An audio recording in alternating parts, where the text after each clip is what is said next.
And of course, we've got Spooty Poots, who I believe is also streaming over on her channel, playing our UNT, N. Vraugikall. You're goddamn right I am. I just hit go live. Hell yeah. Hell yeah, dude. And of course, we've got Casey coming on in here, playing our Grung druid named Floop. Surface boss. Wow. There it is. There it is. I waited 3 weeks. What? Yeah, 3 weeks to hear that. What a time to be alive. What a time to be alive. What a time to be alive. Oh, I miss those frogs, honestly. Also group forever.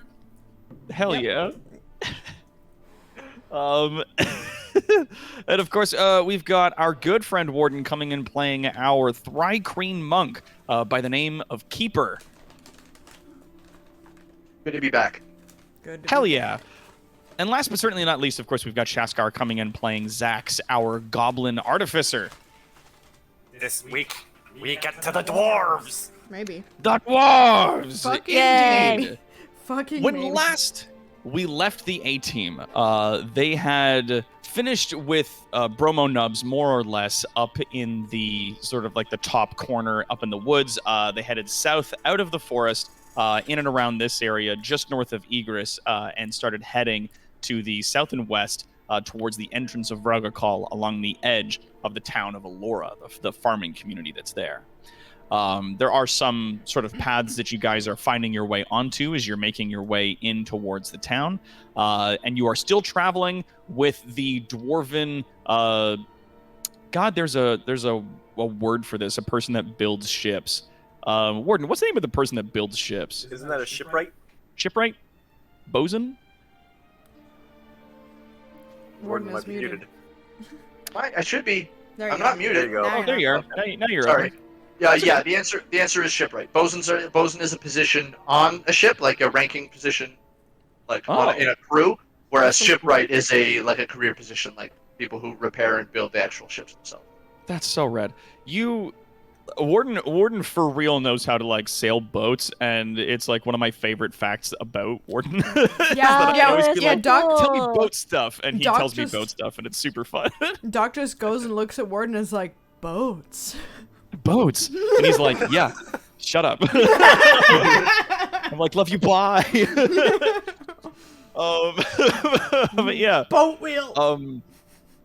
Yes, the shipwright. And hello to you in the chat here. We got Mercenary Pen, we got Balthus, we got Palanthir, Estebane, Mr. Classic Magic, Kara the Volcano Shark, Rainer, Neri Tazuma, and of course, Tonberry Queen, all coming on in here. Palanthir, there's Claire is in there. Hello, everybody. Estebane, if I haven't mentioned you already. Boat Stuff Warden. That's right. Hashtag boat stuff Warden. Hashtag boat stuff. But yeah, because I'm hashtag butt stuff doc and he's hashtag boat stuff. That's okay, but hashtag butt stuff doc is like a 5-year-old meme by now. Is like forever ago, and it really does inform how long I've been doing this. Yeah. But yeah, in an attempt to get towards the living mountains far to the west of the continent, off on an island, to figure out where Keeper's people have come from and possibly what's happened to them, they've realized that they need a ship, and they found themselves a guy what can build boats, a shipwright, a dwarf by the name of Garrick Stonetooth. He was exiled from their dwarven kingdom, and the group has agreed to not only bring him back home, but try to convince the kingdom of dwarves potentially to maybe allow them to have the prototype ship, or maybe make something, or buy or rent a ship, or just anything that can be done by bringing him back here. So yes, you guys, as you are traveling along, find yourselves sort of on the edge of the town of Allura. Let's go with that.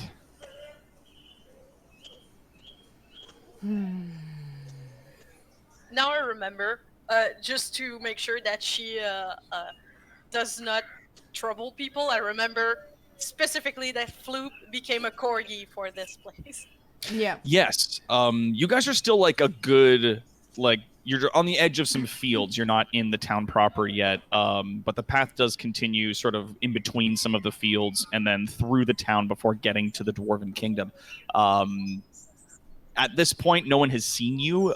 When last we left off, there were some sort of farm workers like far off in the field, but there's no way they'd be able to see that you're non-humans or non-empire races from this distance. Floop, the little frog person druid, turned themselves into a corgi for the sake of staying in disguise. What are the rest of you guys doing? Zax will pull up his hood of Elvenkind to make himself less visible. Okay. I believe Oh, yeah. Vrail is shapeshifted Crazy hood. still since the incident. The incident. Oh, boy.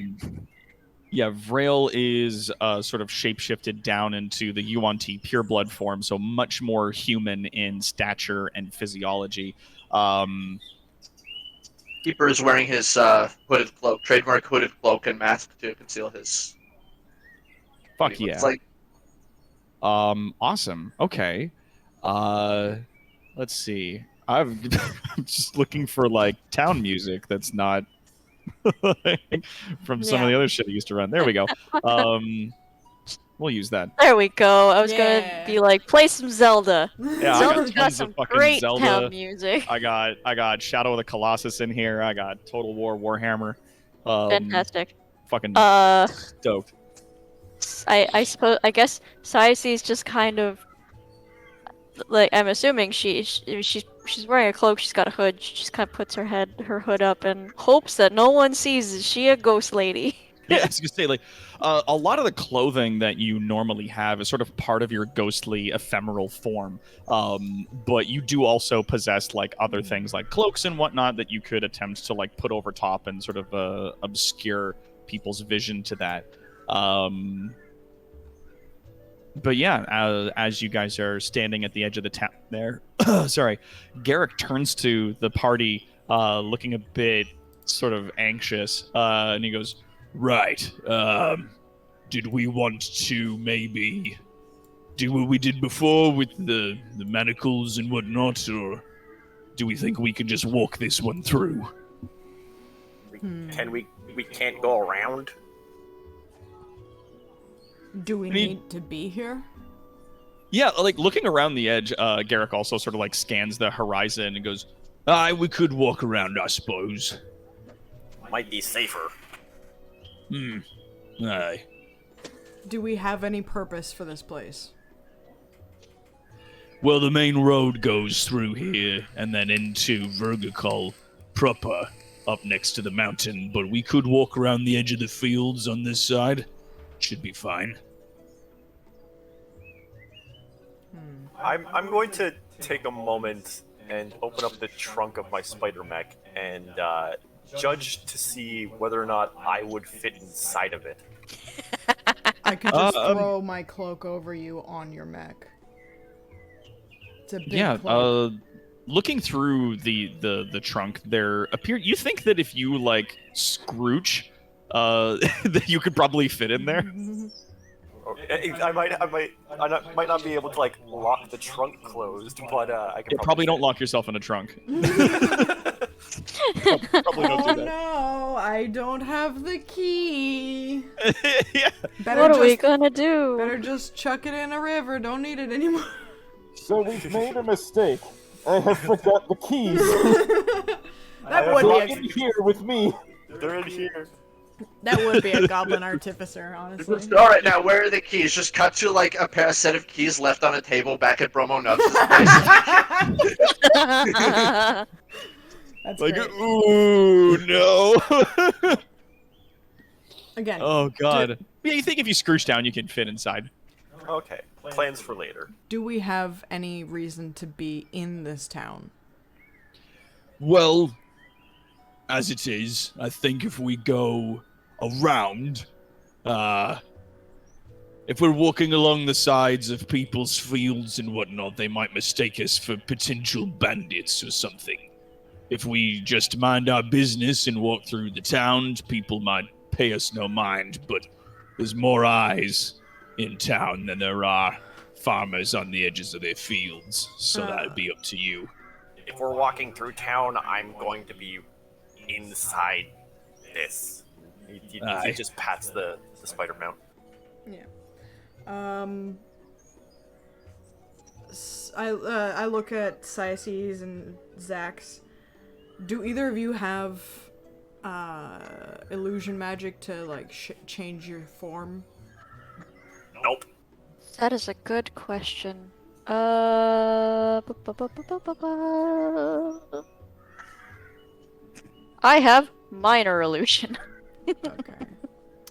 That might one sadly does not move unless No, you're it does not. unless you've got specific skills around it. Yeah, that one's gonna that one's gonna be a challenge. That one's no good. You don't have like any magic disguises or anything like that? Isn't that funny that... No, I don't. It is not funny that you don't. No. I agree. Yeah, you have like a lot of very cool spells on your sheet, but unfortunately there's not any personal illusions. Nope. What do Cyaces and Keepers' cloaks look like? Well, that would depend an awful lot on the type of cloak that they have, but very usually it's like a hood and a cloak that comes around the shoulders and can be sort of held shut in front of them. So the most someone would see is like your feet. Right, no. I mean, like, do they look the same? Are they both like plain black or one color cloaks? Or are they like fancy or whatnot? That's more of a Cyaces and Keeper question. Well, Yeah. Keepers is very plain black fabric with a hood that like a kind of one of those big baggy hoods that like has a lot of folds and stuff like that. It's real drapey. Yeah, real drapey. And it's so that he can move in it unobstructed. And it's held together in the front with some easy, simple clasp. Okay. Yeah. It doesn't have any it's the plain baggy hooded cloak that you could think of. There's really nothing special about it. Yeah. Similarly, Cyaces' cloak is also fairly plain, except that it's made from a very lovely, like, navy velvet. But other than that, like, very simple, with a hood, long. It's just, it is simple, it's just made of a nice fabric. Okay. My idea is that me, a human sorcerer of a gold dragon, Floop, my dog companion, Keeper and Cyaces, silent monks, one who lost their mask and does not wish to show their face, and my mechanical luggage, I guess. I don't know exactly what this does, but my luggage comes with me through this town out to the other side with my dwarf friend to Vraugikall. I do not have a problem with this. Yeah, Garrick kind of like nods, stroking his beard, and goes, that could work. Corgi Floop just waggles her butt. I'm gonna really. I'm gonna try and get comfortable as Zax like pops open the trunk and like starts huddling himself inside of it. Fucking yeah, you pop that bad boy open and start scrooching down inside the trunk. I know it's not comfortable for me either. It gives its butt like a little bit of a wiggle in protest, but like all in all eventually allows you to climb in. Spider butt wiggle, like. Yeah, just like wiggles of the little like sort of mule or pony sized like spider mech that you've been riding is a little not terribly thrilled that this is happening, but understands at least to some degree that it's necessary. There is another option. I can give my mask to Cyaces and leave my cloak with you, and I can attempt to follow behind at a distance, remaining hidden. The buildings do not look too tall. I can leap up on top easily. It should only take me a matter of seconds to get through the rest of the city anyways, so... It's not very big, but like Vrail like looks up at the roofs like, what? And then remembers, and then goes, "What do you think, Siaces?" Well, okay. Out of character question: how big is this mask? Is Siaces actually gonna be able to use it? It would be pretty big, and I don't think the eye holes would be in the right position, considering quite Hilarious. Because it's for like you can put it on. It's gonna bump into shit. I love this fair. plan. I'm excited to be a part of it. So might be able to ride in the Spider-Man mount while I'm in the butt.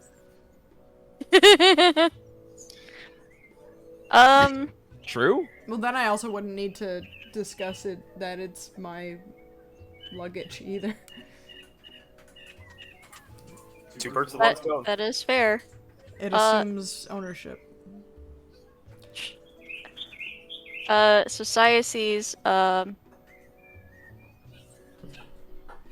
kind of says, well, if Keeper is confident that he will be able to move around unnoticed, I think that could work. Yes. Okay.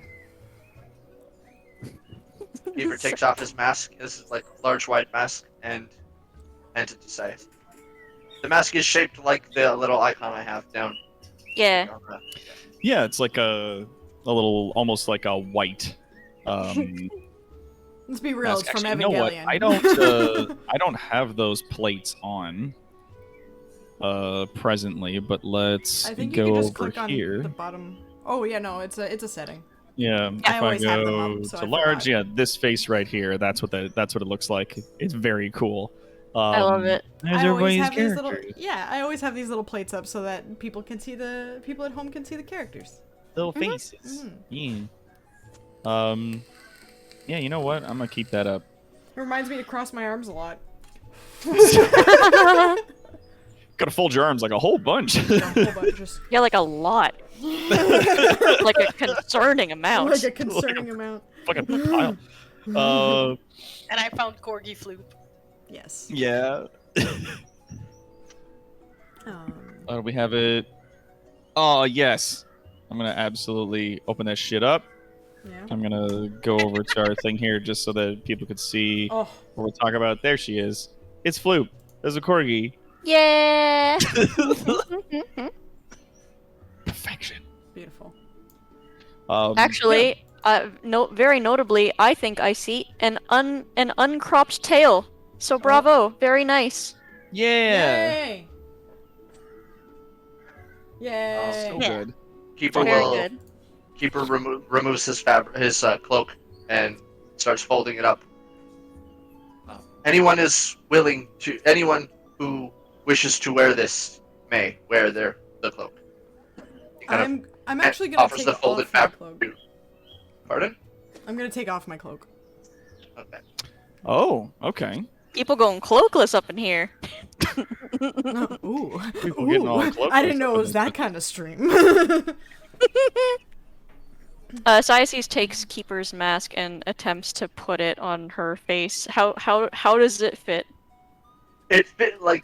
How does it fit? Like, Yeah, Doc, how is it looking on Siaces? Is it weirdly placed? Like, Yeah, it's on there. Like the mask definitely like fits your head, but due to its size and like the shape of it, like you're able to get it on and it's fine. And when you have your hood up, you're completely occluded with the exception of like maybe your feet. At that juncture, you really can only see out of one of the eye holes at a time due to their position. It's a little wide for your head, but you Yeah. can absolutely see out of one of the holes because it's very big. Definitely intended Okay. for larger eyes that are a little further apart. Your more human features, you can definitely still see really well out of one of them. okay. Society kind of like fumbles with the like getting the mask placement in a place where it's comfortable, and she says, Yes, maybe it would be best if I take the mount. 'Cause I don't know if I'm going to be very coordinated walking around if I can only see through one eye hole. All right, and then we're down to 3 visible individuals, of which I am drawing the most attention away from the people who are trying to occlude their features. Yeah, it's like a UNT pureblood, and then a corgi and a person riding in a mech. Zax being in the trunk, and Keeper, sliding along the roofs and such. Nimbly bimbly. A deception check towards being a human that is a gold dragon tainted sorcerer. Hell yeah. Bullshit. That keeper does like a little hand signal, and his carapace, his chitinous carapace begins to shift in color to match his surroundings. All right, perfect. As you make your way along, so now you guys have got that. Actually, as you're climbing up into the mount, Cyaces, the mount sort of chirps happily as you're getting in. It seems to be very pleased with this sort of turn of events. I give it a nice little pat. A happy little pat. Hello, friend. It just starts like randomly talking to you, attempting to have conversation. Cyaces does that thing where, you know how humans, they talk to their pets and, like the cat just meows and you're like, uh-huh. You're like, uh-huh. Oh, really? Wow. I can't believe it. And then what?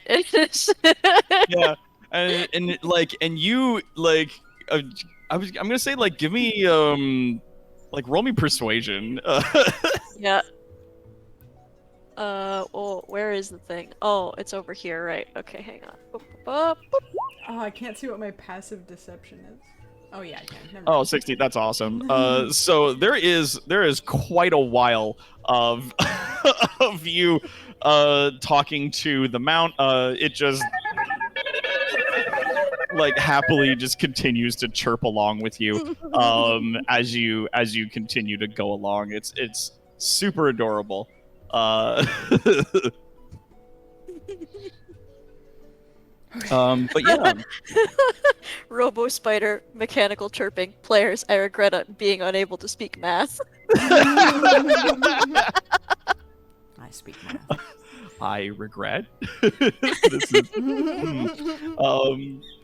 Oh, hey, Miss Edgy. Come on in. Get comfy. Yeah, so you guys are on the edge of the town. You've climbed into the spider mech. It is very happy to have you along. Zax, you are in the trunk. Zax, roll me, I'm going to say, on an intelligence check. Intelligence. Yeah, Arcanum. Oh, if you want. Arcana or intelligence? Roll me Arcana. Because that's the normal check you do for your stuff. Sweet, you don't lock yourself in the trunk. Very important. It's a low DC, but I wanted to throw that on the table anyway, just to see if that accidentally happens. As you're getting in, you see the mechanism, that there is a mechanism to latch it shut and then to lock it, and those are two separate things. And yeah, you get in and latch it shut, so it's clicked and you're good. With the way that the spider mech is running, you're not going to be running out of air. You can tell from in here for a long while. So you should be fine. I give a thumbs up to my little homunculus servant on my shoulder. It gives you a little mechanical thumbs up, a little A-OK sign to you. And yeah, do you guys start heading in? Yes. All right. Keeper, you are going to be, I assuming, with your Thrycrane, your bug-like form, using that as a camouflage to sneak up to the buildings and then leap up and start sort of going across the rooftops and such, yes? Exactly. Yeah, Keeper's gonna be ninjing across the rooftops, trying to remain unseen, hiding behind any chimneys or those little window protrusions. I don't know what they're called. trying to say like using his mind to like try and remain hidden, but keep the party in sight. Okay, awesome. So to start, as you guys are approaching the town, there's like a lot of like farm fields and like almost waist high stone walls and stuff like that as you guys approach. The buildings that you see in the distance are like a mixture of sort of human and dwarven make. That there's from like the towns and stuff that you've seen, at least from a distance, and some of you, especially Saises, like you recognize some of the architecture, but the dwarven architecture is definitely a lot blockier and more robust. There's no wood used in their construction almost at all. And as you guys approach, Keeper, I want you to roll me a stealth with advantage. Wonderful. All right. Because you are using your bug-like form. Dope. Okay, so 18. You get low, your carapace immediately just like turns into the same color as the wheat, and you fucking vanish into a field. If the party wants to try and like actively keep an eye on him, you can, but like passively, just about everyone except for Vrail like just loses visual on him pretty much immediately. Yeah. Well, actually, Vrail. Yeah, never mind. Yeah, no, I see him. I see him. You said that he got low, and I couldn't not think apple bottom jeans, boots with the fur. Now somebody has to draw a bugman. Now somebody has to draw a keeper in that. Hell yeah. If I back it up, is it fast enough? Well, we'll see if it comes to that. I don't know, it's keeper, so yes, probably. It's probably too fast. So fast. Extremely Lord. fast. Your movement is like fast. 60 or something, isn't it? It can Didn't be. it get I think. higher recently? I think so. Like, it's ridiculous. It's dumb. Like, It's I some don't wanna insane. talk Yeah, about it. 65. So Very fast. He's got an average movement of 65 per thing. Oh, thank you for the hydrate. And I can use a key point to dash, like so basically double my speed. I'm pretty Triple sure even, you could because run you can through this also- town without stealthing, and people would still not see you. If you as you you are used a key so point, fast. if you use a key point to bonus action dash, you could also then take dash as an action. Yeah. So. Oh, yeah. 100, so that's moving 260 feet in 6 seconds. Yes, so yes, if he backs it up, it is fast enough at least. Minimum fast enough. At minimum fast enough. Yeah, glad we had this want to see me discussion. run through this city? Want to see me do it again? God damn it. Do a backflip. Do a flip. Oh my god. So, as you guys start approaching the buildings, sort of like getting past some of the farmhouses and stuff like that, walking along, I'm going to say, Vrail, what would you like to use as your role in terms of deception to make your sort of Yuan-Ti pureblood form come across as more of a like golden dragon sorcerer? Performance. Performance. Roll me a performance check. Oh, come on. Shit, son. That's a 19. Yep. Yeah, as you're coming along, like you're approaching the town, there's a the odd farmer and stuff like that in the field. You see mostly humans, but occasionally you see like a dwarf kind of standing out in the field, and like most of them just kind of see you from a distance and are like, okay, and then they go back to work. Like they don't seem to. Some people stare. Because they don't obviously. I am in like, blazing gold armor with a sword and shield. Yeah, like you're wearing this fucking ostentatious as fuck, like golden And emperor armor. And I have a magically floating shield floating around me as well. Yeah. Do you have that on? Like, do you activate that? Yeah, sure. You know what? I'm gonna say that performance then goes up to 24. I'm gonna take that 24 that you've got there for your with advantage, just because like you're absolutely playing this up. Just extra as all hell. Yeah, just extra as fuck as That's you why guys I are took entering off into the town. As you guys get into the town, I'm gonna say, Keeper, roll me your athletics or acrobatics, you choose, with advantage. Oh, nice. Exodus. 23.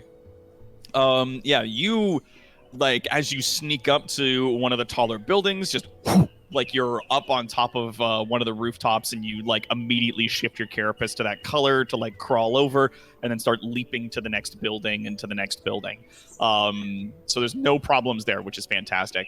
As you guys are making your way through the sort of center of town, the market that is there. Do I have a busier sounding market? I do not.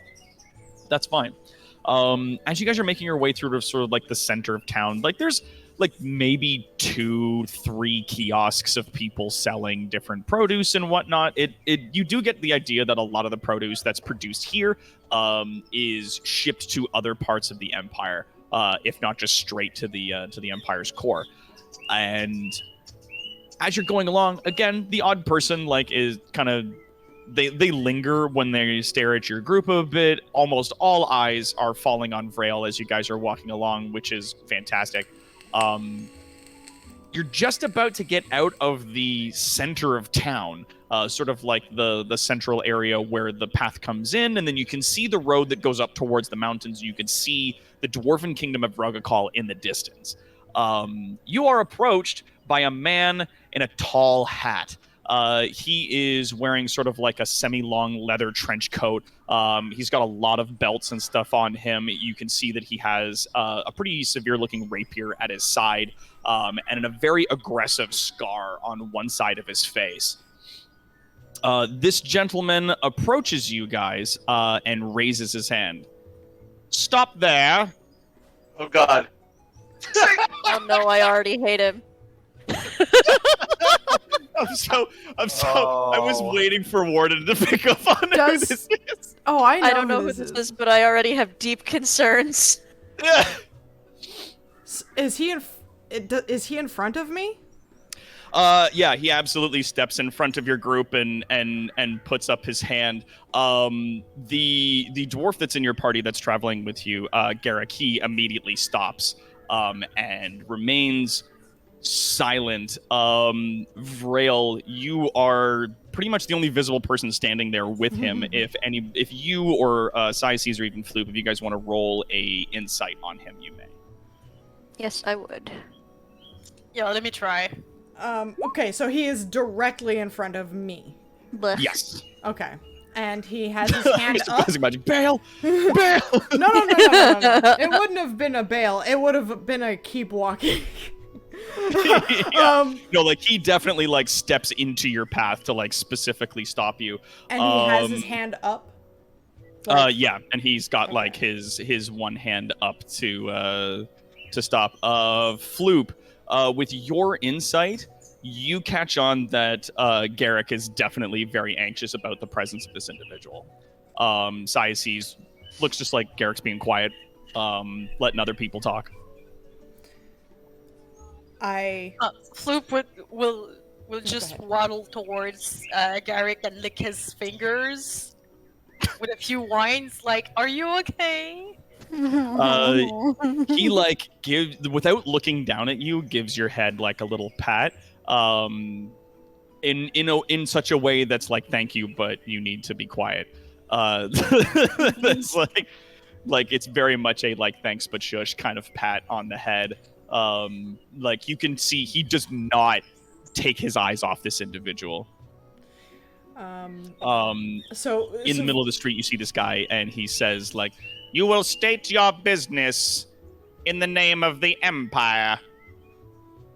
In Draconic, I say passing through. Ooh, fuck. Roll me persuasion with disadvantage. Oh. Well, just there you go. Oh no, that's performance against her. That's performance. Persuasion. There, it's one away. Oh, there you There's go. 10. A little bit better. The one remaining good eye that he has, he narrows towards your party, and he says, "State your business in common, outsider." In common, I say passing through. Like, just staring at him, like, unblinkingly. To where? Considering all, like, my, like AoE shit and like all my background crap and all that stuff. I'm pretty intimidating regardless of what I look like. Oh yeah. What's everybody's passive perception right now? 18. Okay. I'm locked in a trunk. You're in a trunk. Keeper, you're up on the roof. What's your perception? Yeah. 17. 17. Okay. Ooh. Vrail is what? 18, 19? 18. I 18. don't know what the passive perception of a dog is. Oh, you're That's fair. wild shaped though, aren't you? Yeah. Yeah. So it'd Yeah, be so yours. it would still be your passive perception. Your wisdom doesn't change. Oh, Unless okay. you were smelling stuff. Yeah, unless you have like And you that get was, advantage. But then on that's stuff. that's not passive either. No. So what's your passive perception? I'm trying to find it. Fair enough. It should be Here, let me help you out directly there. under your stats. It's like it's 10 plus your wisdom modifier if you're not sure what it is. So yours would be 13. So I'm gonna say Keeper and Vrail. You guys absolutely notice that a lot of people in the street have stopped, and a lot of them have moved away from you guys. Like they've moved away and they've sort of created a bit of a circle. A circle that's like 15 maybe for my passive perception, by the way. 15 for yours. Okay, so you also notice this, and it's like the nearest person to your group and this individual is like maybe 50 feet from you. Okay. If everybody is paying attention to them, could I try and leap across the rooftop to try and sort of behind this guy, like onto a building? Extra advantage. in his rear. Like get in his blind spot kind of situation. Yeah, like everybody's focused on these guys. on the Yeah. gold So, beacon I'm in the gonna middle try of town. Yeah, Try roll and me- you still have like a 23 in acrobatics. I'm going to say if you want to roll another stealth with advantage, because I can't give you double advantage. Double. 15. Yeah. So you sort of like sneak over and then just like you like leap and land on a rooftop that's behind him. But the roof that you leapt off of, a single like stone shingle comes loose and slides off, clattering into the street. Nobody in the street seems to notice, except for this person who's standing here talking to you guys. His one good eye briefly darts to that spot and then looks back to Vrail. It's a good thing you had advantage. That was a natural one. I do it so well. Ninja. Slips and falls off the roof. Ninja, whoops! All of the Crashes. grenades that have appeared in his pocket go off. Just leaps, crashes right into the rooftop fruit cart. It's like, what the fuck is a fruit cart doing up here? There's a couple of Where guys. do these melons come from? What the fuck? There's a couple of guys on the roof that he lands on that are pulling a pane of glass by. It just happened to be like an attraction. Yeah, this town is famous for its rooftop fruit stands. Yes. You Oh my know God. Laura. Rooftop fruit? I love that Huge. Mr. Classic Magic made reference to the cabbages guy because that's exactly who I was thinking of. Yes. My cabbages! Yeah. Yeah.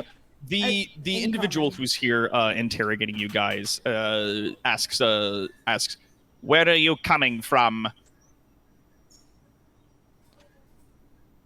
That's none of your business. All is the business of witch hunters.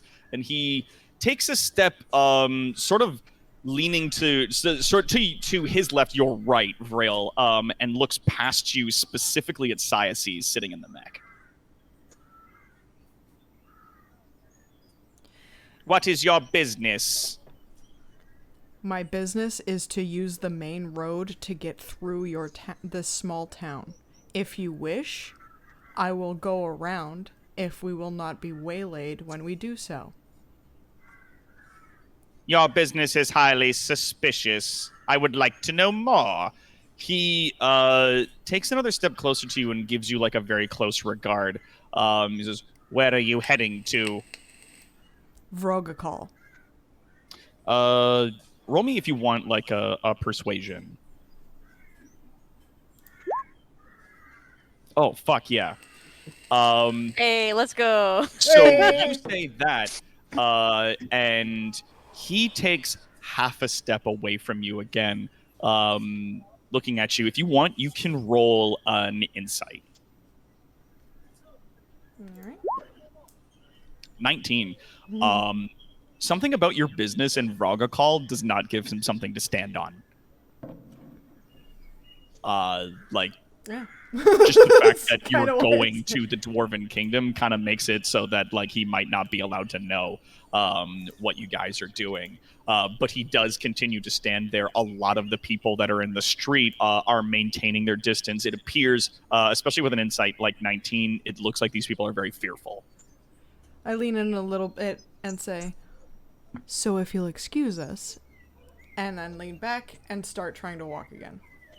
I have not dismissed you. And he places his left hand upon the hilt of his rapier. I'm gonna roll a thing real quick just for your boy that's traveling with you. Dope. Okay. I wait, no, continue sorry. to He has take a my character step. sheet. Where is Garrick's sheet? There it is. Come here, Garrick. Gotta move you over here. Let's do you a wisdom save. I think that's better. that works. There we go. From fear. Effectively, like Yeah. to see if he can speak in his current state. As you guys are like, you know, going to move, he steps again, like moves to step into your path and places his other hand to draw his rapier. In that moment, Garrick fucking explodes with volume all of a sudden. And he goes, "Mind your business."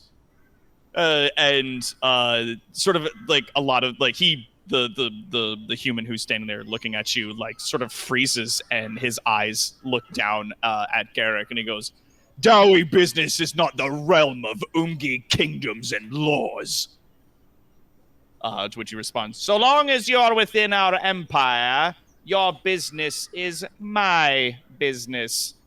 Not in this town. Not here. This is neutral."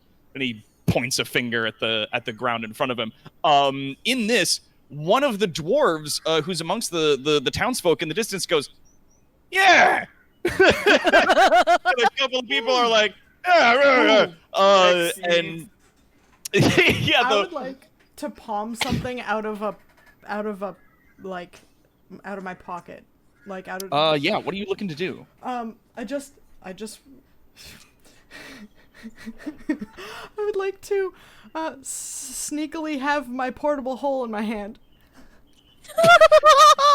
You're gonna like fucking bag this guy if he gets in the way. That's amazing. Yeah, roll me sleight of hand. Fuck.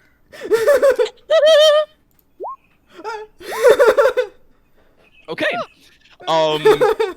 From what you can tell, he doesn't notice because his one eye is like fixed on the dwarf. On the dwarves, He says, "We're heading to Vraugikall. Our business is our own, and you've no right to interrogate us as we walk about. Keep your Ungi nose to your business." And he fucking points a finger up at that guy, and I'm gonna say that's an intimidate check for your boy. Oh, can I to assist? to which he has. Yeah, if you wanna, did you wanna give him an assist on that? Yeah, I I'm just gonna want to go kind of for puff up, assist, like kind of at him. Yeah, so we'll say that that's with advantage. With Yay. a 17. The Inquisitor who's standing there in the street with you guys, like just cold fucking look on his face, slowly removes his hand from his rapier, puts his hands at his sides, and steps off to one side to let you pass. I was about to say, Floop will also help by, like, yapping and drawling angrily. That's not gonna help. That's gonna give disadvantage on intimidation. You're cuting it up over here. Stop it. None expects to throws a fucking sheet over him and he vanishes. Shut up! That's exactly what I was gonna do. Yeah, just like maybe everybody in the town just kind of pretends they didn't see that, and everybody goes about their business. Yep. But yeah, It was because of the second dwarf. I was planning on it, but then I was like, no, maybe I'm gonna get thrown in prison, and all these people who are watching are gonna, be a pain in the ass about it. But that one dwarf popping up, and I was like, all right, I'm gonna prepare this. Yeah, just like get ready that if shit goes down, you'd be like, aha, and like fucking jump him. Thanks, Steve. Yeah, there's now like maybe 2 to 3 dwarves that are sort of amongst the people standing in the distance. They're like, "Hey, you keep your nose out of our business, you, with that." And to which the witch hunter like turns his head to face one of those people, and they're like, and they like fucking scooch backwards into the crowd so that they can't be seen. But in that moment, you do have the opportunity to walk if you guys want to continue. I make a step to continue to walk, and then think back on it. And I go up to the witch hunter, and I say, "Okay, what's your name?" He coldly turns his head to you in like a slow, measured fashion. Saltspire. Saltspire. I will remember that. And then I turn and I start walking down the path. Roll what, like, you know what? I'm gonna give it to you because your Intimidation. passive perception is 18. Fucking Garrick is like hiding the biggest grin you've ever seen on his face. He's so proud of you, just like for saying that. I'll remember this. Yeah, I'll remember that. And like Vrail was putting on like that voice as well, like softer, a little bit more melodic, just to kind of add to a more comforting terror. Like, yeah. why are you speaking to me in this manner kind of way? Yeah, just like, get the fuck out of here. Like, you ain't got feet to stand on, and now everybody knows that. So, you also notice that like there are guards around this area, but none of them have like moved to intervene, and they are a mixture of like human and dwarf, and they all just appear to be standing their positions. Oh, I got it. I understand this town now. Like... Yeah, when you say I'll remember that, Saltspire, as you guys turn to leave and walk away, says, "As will I," and then he turns and strides off in the opposite direction. Yeah, I didn't give a name. I already hate him. Fuck that guy. Now, remembering that Floop can only stay as a dog for so long, I continue moving through the city to try and get to the other side. Yeah, as you guys continue moving along, eventually you do reach sort of the other side of the town. You see that coming down from the mountain and from the great entrance into the Dwarven kingdom of Vraugikall, that there's like a considerable amount of like, there's like almost like a river that's flowing from the entrance of the kingdom that comes down into a series of like aqueducts and whatnot that feeds a lot of water into the fields themselves. Hence the farming community that's here. So yeah, you guys make your way away from the town. The sounds of the market and whatnot fade into the distance, and there is a crafted stone road that leads upwards towards the mountain, and you see the sort of the vast sort of entrance of the Dwarven kingdom in the distance. I'm going to say, Keeper, give me another athletics as you continue on athletics with advantage as you continue to move along. Or, sorry, acrobatics, because you were using acrobatics. Was 21. that with advantage? no. Oh yeah, no, you fucking just like hoppity skippity across those roofs like it ain't no thing. And then give me another stealth with advantage as you begin to blend back in. Oh, 19, sweet. So it doesn't look like anybody saw you as you like slip down back into some of the shrubbery and whatnot that's on the western side of the town. As you guys move away, you have the opportunity if you would like to rejoin your party, as there's not really anybody on this path. Once we're decent enough, like out of eyesight from the edge of the town, I'll make my way back up, and I will rejoin. also, Vrail was like while walking through the town after that discussion or that inquisition even, she keeps an eye on like the people and stuff like that, and then also the infrastructure of such like kind of like just higher than shanty town, like to be fair, like it's a farming community, so like a lot of the buildings that you see around the center of the town are very rustic. Yeah, like they're not fancy. You do notice that the further to the western side, the closer to the Dwarven kingdom you get, the nicer the buildings get. Not necessarily bigger or more robust, but like the craftsmanship of the buildings appear to improve vastly. As like you can definitely visually identify these as Dwarven homes. They're like stone blocks in a sense, that they don't have like the steepled roofing, and they don't have like almost any wood in their construction. And like the carving of the stone you see like around the doors and along like the roof's edges and stuff like that is incredibly well done. And you see like there's a couple of people sort of milling about as you go. One of the dwarves, as you're sort of reaching the edge of the town, sort of the edge of the main town area, kind of gives you like a silent nod in respect as you guys move along.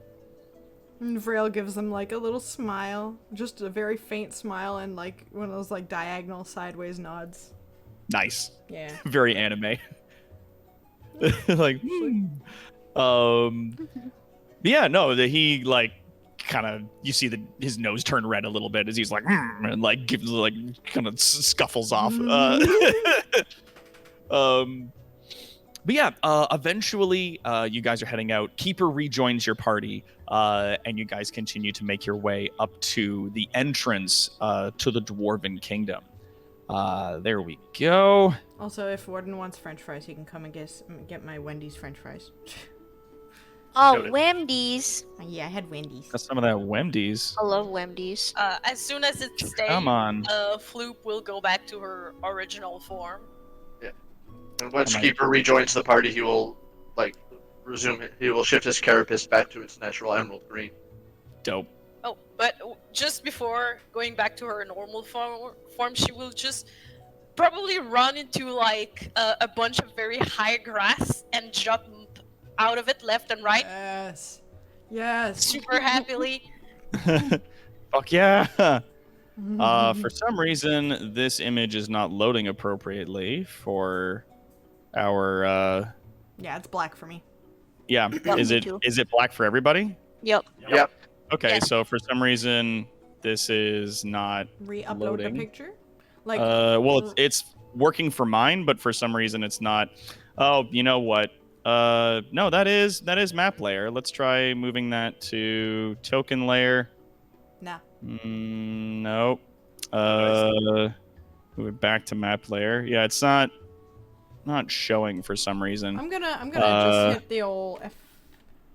Yeah, because I tried reloading the thing and for some reason it's not working.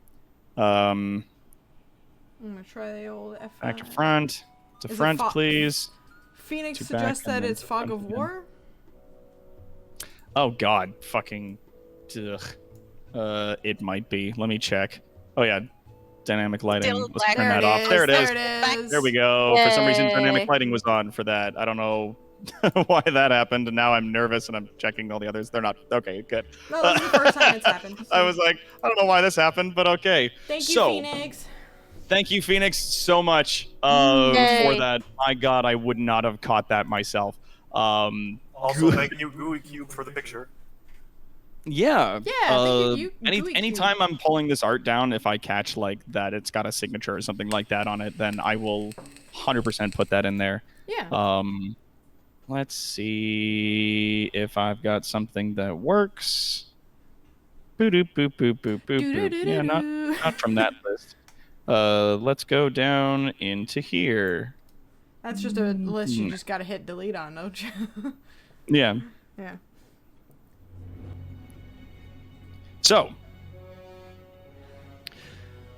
approaching the exterior of the Dwarven Kingdom, you see that sort of like huge mountain spring of water flowing forth from the gates of Vraugikall, going down into the sort of aqueducts and whatnot that feed the fields of the farming neighborhood of Allura.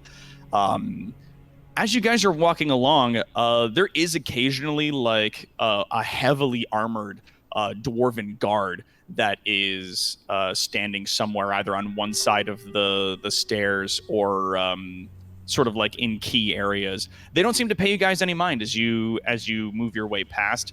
On the odd occasion, you see Garrick in your party kind of give a nod to one of them, and they nod back. Zax will pop open the trunk a little bit and sort of whisper out to Syces, who's probably still in the spider mech. Yup. Is it safe to come out? Is it safe? Is it secret? I will knock on the roof of the trunk when it is safe. As of yet, I'm not sure. Keeper will replace his cloak and mask when. Yeah. Oh, they Syces, approach. before giving back Keeper his mask, she like takes her cloak and kind of like wipes the inside of it. She was very nervous as that was happening, and might have been Man, she'd a little sweat. sweaty. Could have got Can ghost ghosts- sweat on it. little ghost sweat. Ectoplasm. She Getting a little ghost sweat in there. She plasmed all over it. Yeah. Now, Goes to wipe it off, and fucking Keeper's like, no, leave it. Nice. Hey, That's you not usually have weird to at pay all. money for this. You usually have to pay for this kind of thing, so. Yeah. I know that Kara, I know that emoji is supposed to be a ghost sticking out its tongue, but it just looks like a ghost with a sideways mouth, kind of. Like sideways kissy lips. Nice. A little bit. But I yeah. would have liked to have been my big snake form again, approaching this place. Yeah, as you transform back into your abomination form, your larger, more snake-like stature, again, a lot of the dwarves that you guys are seeing appear to pay you no mind. Yeah. They don't seem to react to you guys at all as you approach. Syces, though, as you guys are approaching, Syces does not have the mask, but Keeper, you are wearing your cloak and mask, yes? Yes. Yes, correct. Yeah, it Oh. seems fine. Like nobody seems to react as you guys are rolling up, and you get to the front gate, and you see Garrick kind of shift his stance a little bit, and one of the guards sort of like lets out a sigh and shakes his head and goes, Garrick. What are you doing? And Garrick kind of goes, hello there, Runehelm. I've returned to challenge my exile. Do I hear this in the trunk? You do, yeah, from within the trunk. I'm gonna like bap the top of the trunk from inside. Everybody else hears like this distant from the inside of the car. That seems a People little look- aggressive. Keeper looks at it but doesn't say anything. Just kind of like turns his head, and just turns his head back. You see, as that happens, Syces kind of like jumps, startled a little bit, like, Oh, fuck! I didn't know it did that. Oh God. now that I look at the You spooked picture, the ghost. Floop will 100% go next to the falls and look for new types of moss. So Oh, yeah. hell yeah. Yeah, fuck yeah, dude. Roll me either a nature or a survival. And I'm Okay, let me standing grab with my- Garrick. Well, We're just yeah, we'll standing? resolve this real quick and then we'll get back to the party because we're away from the river a good ways. 19. You find some moss that you've never seen before. That is along the side of this river. You see some like it's got like a really deep dark green to it. And as you sort of peel it off the side of a stone and look it over, kind of give it a quick cursory examination, you can tell that it's definitely very robust, like very strong. That the water that's flowing out of the mountain appears to be sort of informing its growth and the strength of it. We did it. Surface moss. We did it. Alright, at this point, campaign over, has, like, everyone. a number of mosses time from to different surface realize. locations. But yeah, put into your inventory Dwarven moss. Zax is gonna get fed up with She's gonna being in an grab- enclosed space. She's gonna grab 2 portions, one for her and the boys, and one for the creepy moss lady of the village. Oh fuck yeah. Yeah, so you can write down, I'm gonna say like 2 or 3 amounts of this dwarven moss. It has a beard somehow. This is Mr. Classic Magic. As you when do you pop out of the trunk exactly, Zax? Is it So- while they're talking at the what- gate? Yes, while they're talking at the gate, I'm getting fed up with being in here, so I'm just gonna pop the trunk out, and, like, take a big breath of fresh air. Stretch my arms and hop out of the butt. I've come to challenge my exile. Oh, see, oh my god. I'm picturing something like from the second Ace Ventura movie with the rhino. Oh god. Yes. Oh my god. But out of a spider mech butt. Yeah. Yeah, just the fucking like sweating, just like pulls out onto the ground. The one dwarven guard that he's been talking to doesn't seem to react very much. Just kind of raises his eyebrows, watching Zax just tumble out onto the stone. I'm using my cloak to, like, fan myself. Yeah, and he goes, "So you returned to challenge your exile, and you've brought with you, amongst others, a Groby." To which he goes, "Aye." It's kind of like Yeah. almost embarrassed, continues to stand there, just like fucking. As Zax get off, Floop is like, "Hi, Zax, I forgot you were there." Oh yeah, we forgot about you. Great, thanks.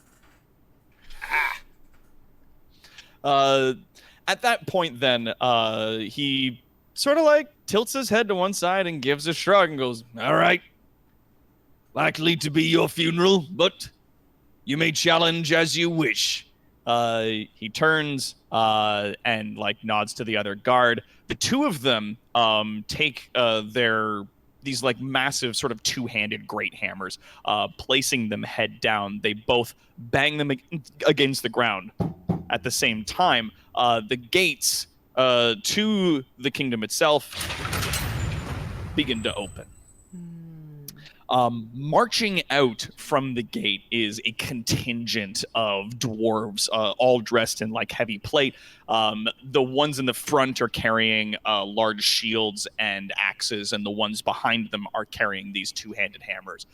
They've all got like varying degrees of beards that are all woven and braided in different manners. Some of them have some very striking sort of like golden clamps and rings and whatnot built in.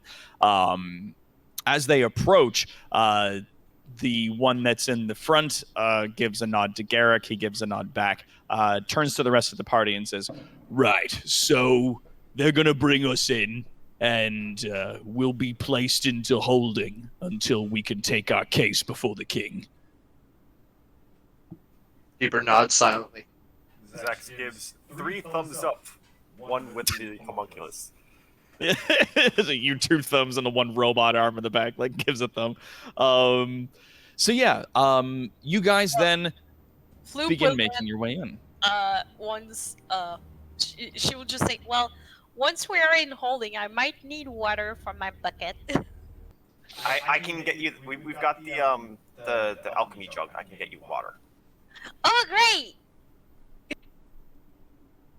Dwarven Moss that has an axe and is a professional metal worker. Thanks, mercenary. But yeah, you guys follow these troops in through the great door as they turn marching, bringing you now into the kingdom itself.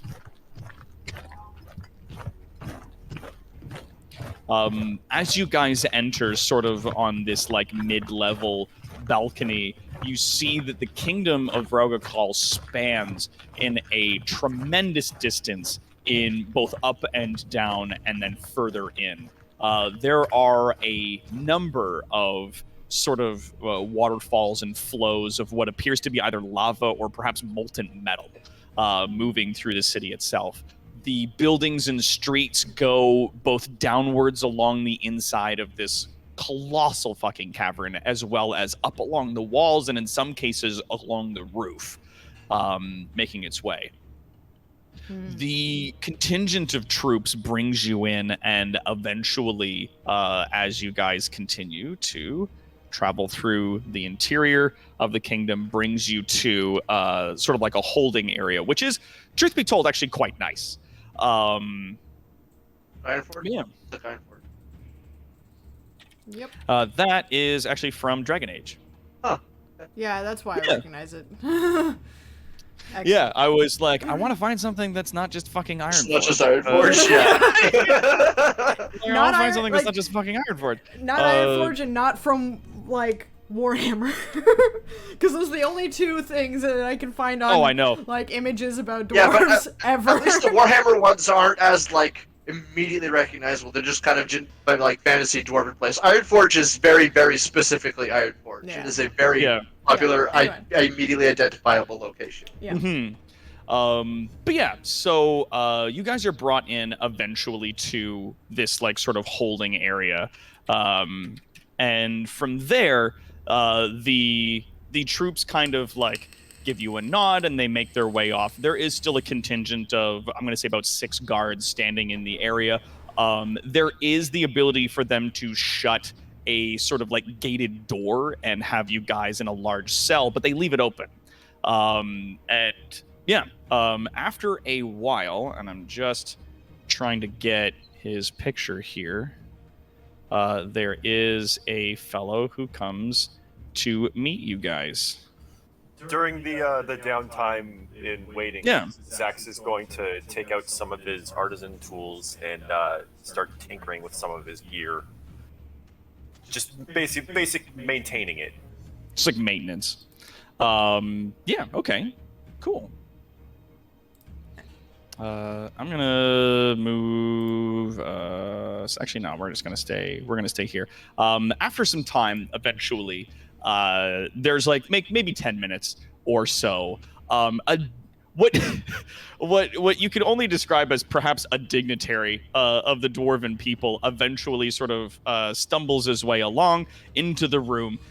He's a dwarf that's got like a bit of a belly on him. He's wearing sort of fancier clothes than the rest of the dwarves that are around him, but not necessarily very well put together. In the sense that like he looks a little fancy for a dwarf. He's not wearing heavy armor. He's still got like metal bracers on.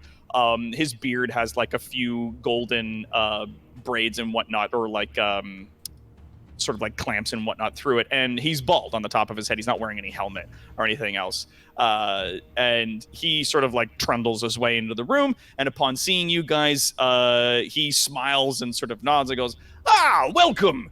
Right. So," and this guy makes his way up to the group. He has an axe, but it's on his back. Yeah.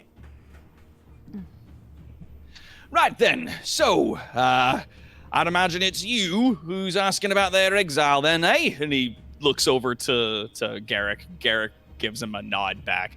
Oh, good, Floop's back. And he goes, right, so, the king will be seeing you for your requests and whatnot, but he'll be doing so, it seems, early tomorrow morning, if that's agreeable to the folks that are present. And he looks around at the group. Zax raises his hand. Question: we might need 2 things for it. Yes, Groby, what's it? We need. I'll explain, Garrick, after. I'm gonna need a small metal wash bin and a pool of water big enough that it would fit the wash bin in it. I suppose so, Groby. That's something that we can get. No, your accommodations, your group, will be moved to a different area. Whereas Garrick here, and he points at Garrick, will be staying in this cell. Whereas the rest of you are free if you would like to walk about the kingdom, though you will be under supervision of yours truly. And he sort of pats himself on the belly.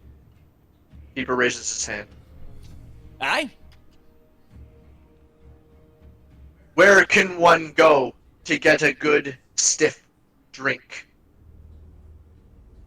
And he, Everybody your hand is raises their exposed flask. in this moment. Is that right? Yep.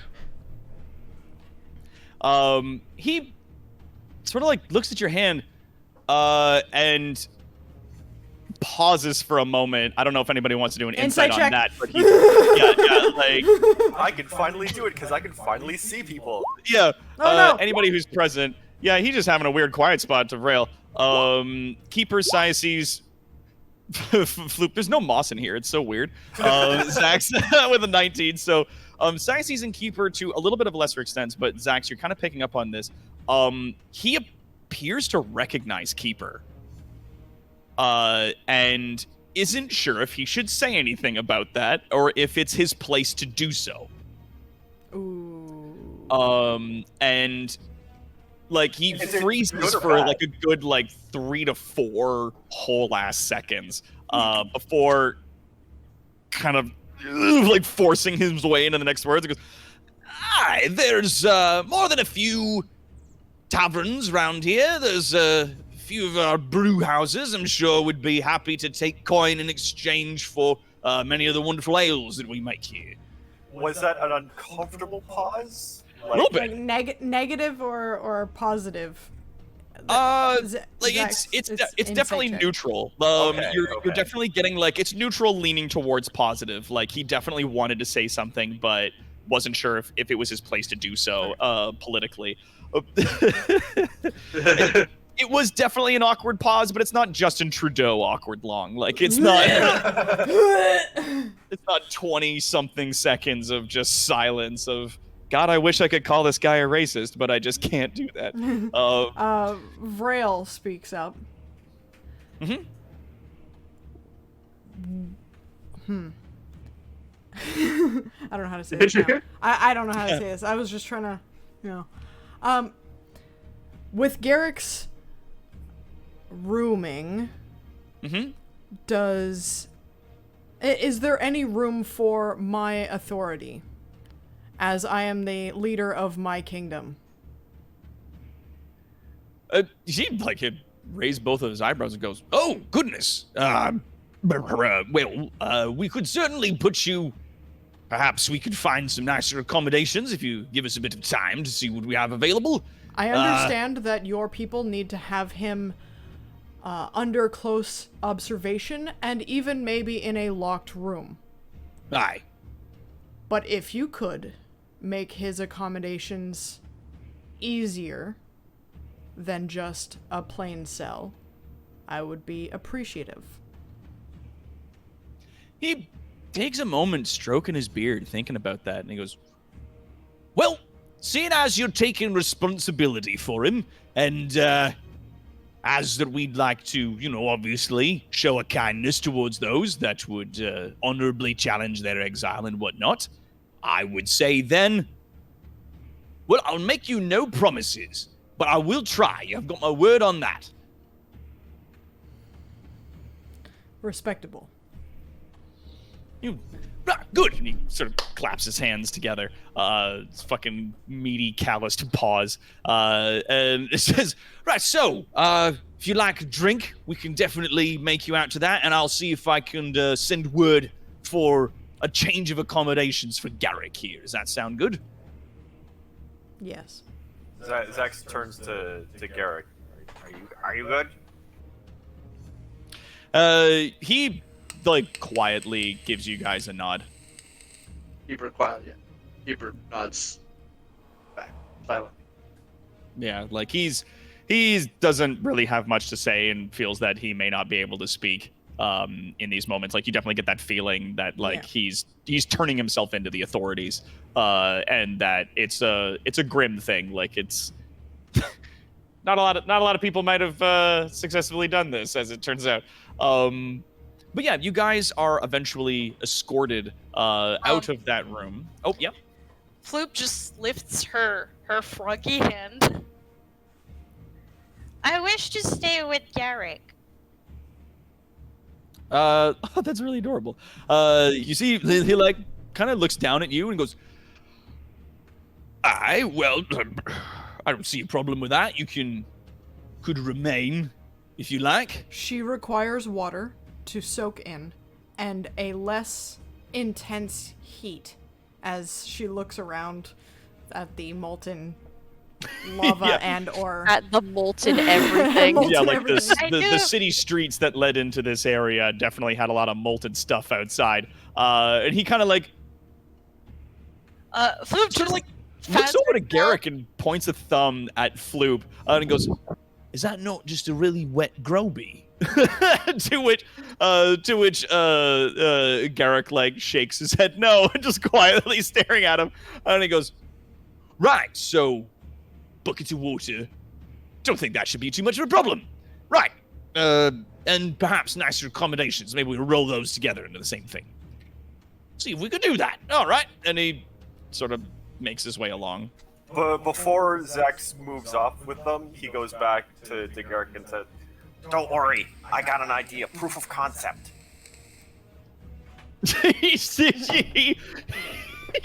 he quietly, like, and I'm gonna say probably just Keeper and Vrail have like the highest passive to hear this. He like leans in to Zax and quietly, "Don't." I can see what he Just- says just regardless him. of whether or not I can hear it. Yeah. Just fucking like don't, and you get the feeling that he's like, please don't cause shenanigans. Like, don't make this worse for me. No, I'll leave you to it, but I have a proof of concept in mind. I'll run it by you. I won't do it unless you give me a thumbs up. And he kind of like gives you a quiet nod. All right, let's see what this place has to drink. And I turn and I walk, assuming that this new dwarf is following. Yeah, he's coming along with you. And I'm gonna say that Floop, you remain there. As you guys are on your way out, you see that the sort of dignitary that's with you turns and like says something to what appears to be like a runner of some sort. That person then immediately like nods and fucking takes off in almost a sprint off into the city streets somewhere. Little dwarf sprint. Hey, dwarf. Yeah, little put, as he runs off. Does he run with his arms straight out his sides? Is he Mario? Does he have a little 2-frame run animation? Does it start going? As he, Yeah, as he little, like runs? as he takes off. Can he He now fly a definitely little has bit? his hands like in fists, and they're sort of like sticking out to the sides as he runs. They move like a little bit as he goes, but definitely not much. His bottom half So shifts Mario right when his top 64. half shifts Yeah, it's left, definitely and Mario just 60. It's very Mario 64. I was more imagining Mini-Me from Austin Powers. Yeah, just Like that would be like a gnome or like a halfling Yeah. more than a dwarf. No, a dwarf isn't. It's. Yeah, like he doesn't necessarily make any grunting noises so much as you just hear like the like put of him like of his little feet hitting the ground as he runs off. Little dwarvy feet as they putter off into the distance. And yeah, that more or less leaves you guys with this fellow. As you guys make your way out, he sort of stops and claps one of his hands on the side of his head and goes, "Right, sorry about that. You may refer to me as Baden. My apologies, I didn't say anything sooner. It slipped my mind." He sort of chuckles and nervously kind of adjusts himself.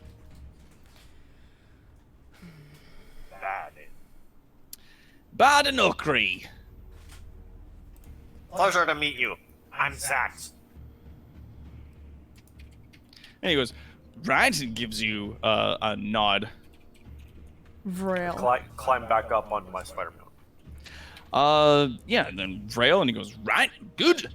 You're you said it was the noble of some sort, right? Yes, I'm the leader of my people. My entire kingdom. That's important business. Garrick's found himself in quite some company, it seems. You may refer to me as He like gives a very like sort of almost a reverent like serious nod up to Keeper. At that, I'm gonna say you guys continue into the streets, and I just want to get. Oh yeah, no, Vrail's trying to just go somewhere to drink, as she Just said, gonna go- as yeah. she said audibly, and if the and she's just gonna wander until she finds something, unless the escort has taken them specifically to a bar. Yeah, specifically somewhere. You Somewhere guys to make the- your way out into the streets. The distant sounds of hammering and the flowing of this molten substance sort of taking over. The heat, while it is certainly present, appears to not necessarily be as oppressive as one would imagine. Vrail loves it. Yeah, like it's so fucking nice for you because you don't have to really worry about like Sweat. your personal temperature as much. Yeah. It's so nice. Like every night, I've been having to worry about my temperature going down too much. Yeah, then you're gonna fucking pass out or something, and you don't have to worry about that anymore. It's fucking rad as hell. So yeah, you guys are heading along. Eventually, he does take you to what appears to be some venture of a dwarven establishment.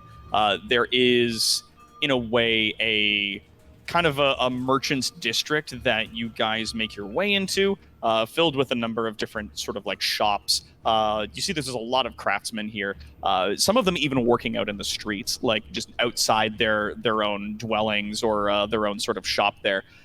They sort of just hammer away on a number of things. You see some of them sort of grinding down little stone trinkets or parts of some venture or another. Others are making food, and then eventually you come across, through your wanderings, a brewery where there is a fellow sitting on a stool, and he's got his feet up on a keg, and he appears to be asleep.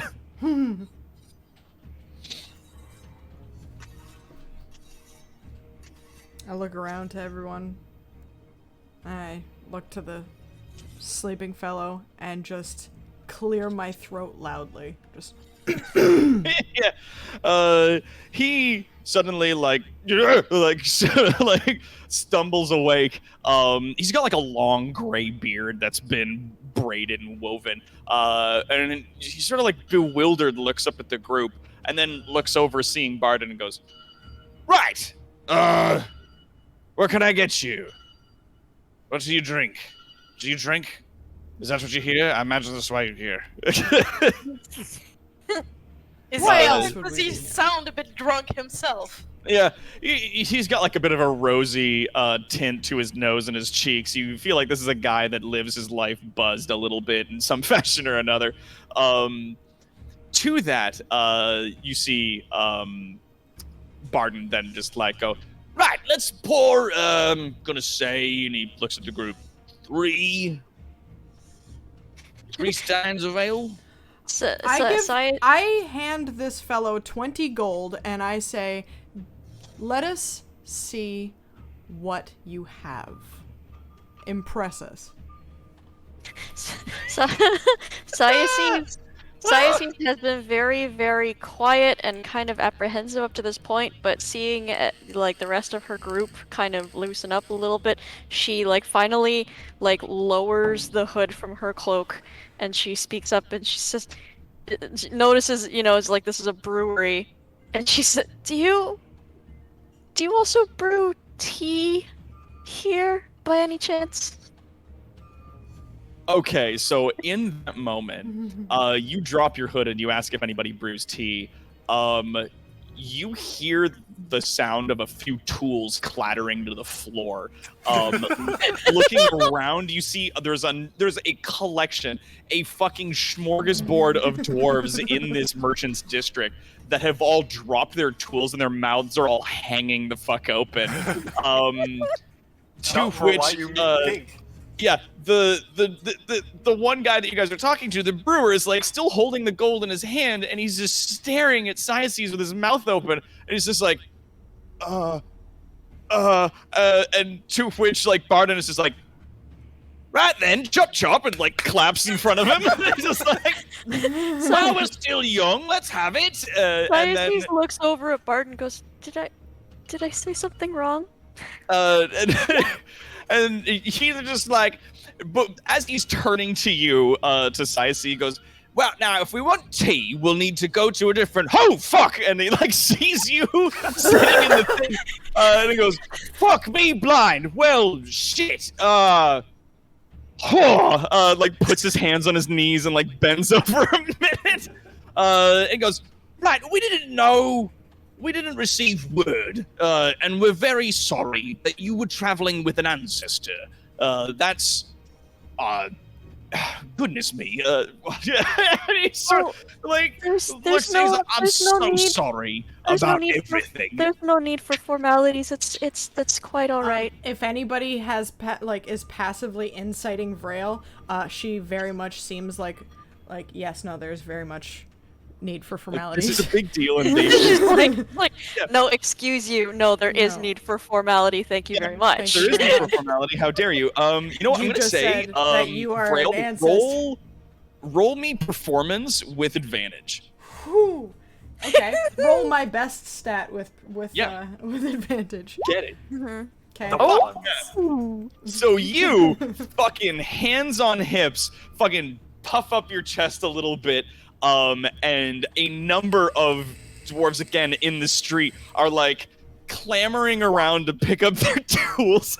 One of them accidentally burns themselves on a piece of hot metal and it's like, ah, booger! And like fucking drops the metal into the like cooling bucket they have with them. And a lot of people are turning around. And you see Barden like immediately sort of like turning his attention between the two of you now, turns to Vrail and goes, I'm so sorry. We didn't know that you were traveling with an ancestor. Oh, goodness, it's such an honor to meet not only the ruler of another kingdom, but also this... Oh, goodness me.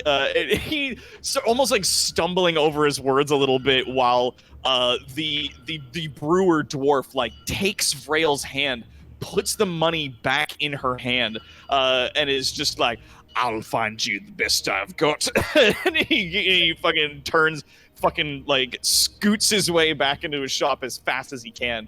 Also, thank you, Palanther, for the tier 1 sub. 46 months. Thank you so much. Yeah, Palanther. Hell yeah, dude.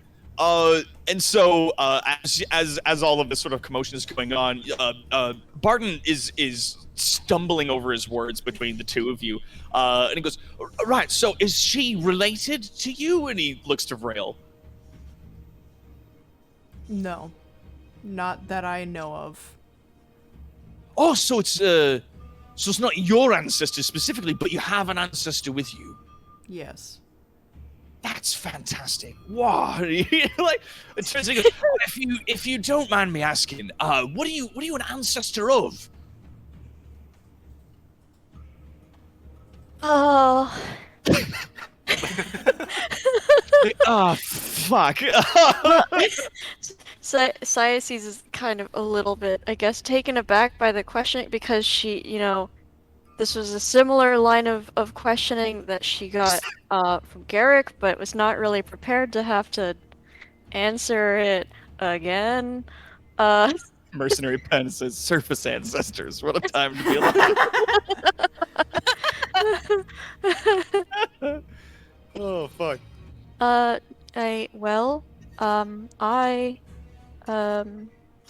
suppose am an ancestor of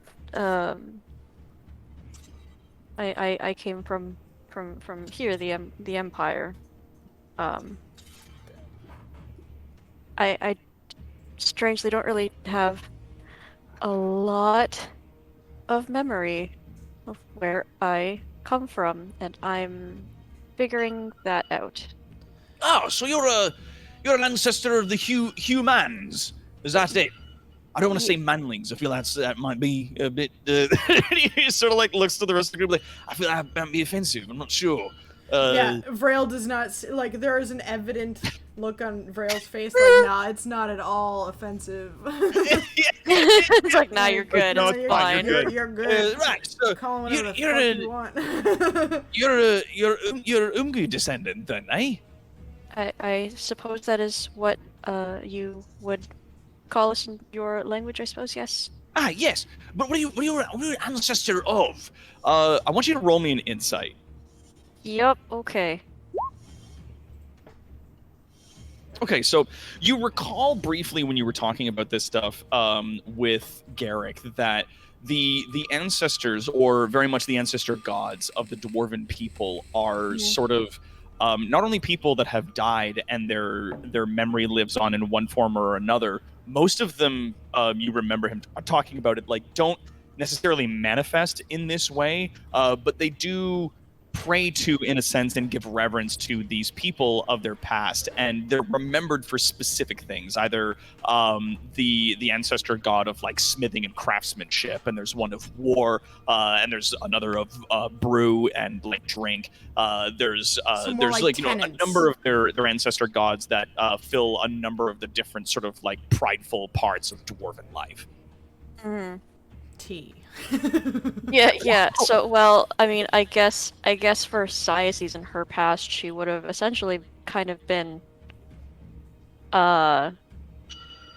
music and inspiration. Yeah. I mean, she doesn't exactly 100% know, right? Yeah. So she can make something up. The town you were from was a farming community. Mm-hmm. If there's that, you are also free to, like, sort of make something up. Yeah. Well, funny enough, I don't really remember a lot. If I had to hazard a guess, I would say probably, having to do with, farming, harvest, that sort of thing. Farming and harvest! He beams at that, sort of like, polishing his nails a little bit on his vest. He goes, well, as you know, Vraugikall provides a great deal of, fine mineral mountain water to much of the manling farms to the south in Allura. Are you from there? Or perhaps another place? That's right. The ancestor god of that is an entire mood. Yeah. That's right, the mercenary. Oh my god. Well,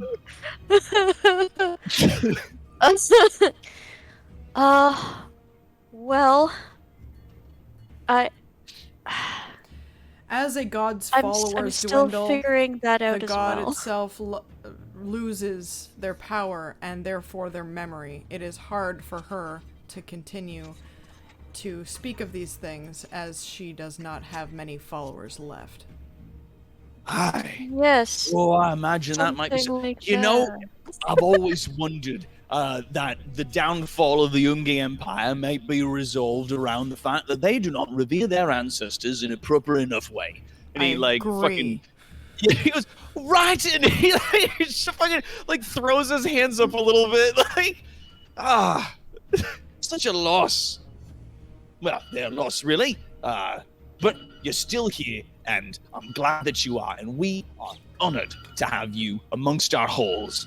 To that, then, the brewer comes, kicks open the fucking front of the house, the building that he's got his brewery in, very, very Shrek, fucking boots it open. In his arms, he's got a number of these small handheld kegs. He has 3 of them. And he comes Like a little tasting flight. Yeah, well, yeah, it's like a fermenting keg, but it appears to be the kind that would be maybe would hold maybe 2 pints worth of stuff. He comes sort of down the stairs. You see he's stepping with a little more careful than you would imagine, or that he had before. He's definitely doesn't want to fall over and drop these. And he sort of places them on top of the keg that's out there, and he goes, "Right, so these are something I've been working on. It's some of the best stuff I've made. I hope that it is to your liking and that you enjoy it very much." And he fucking bows with both of his hands out.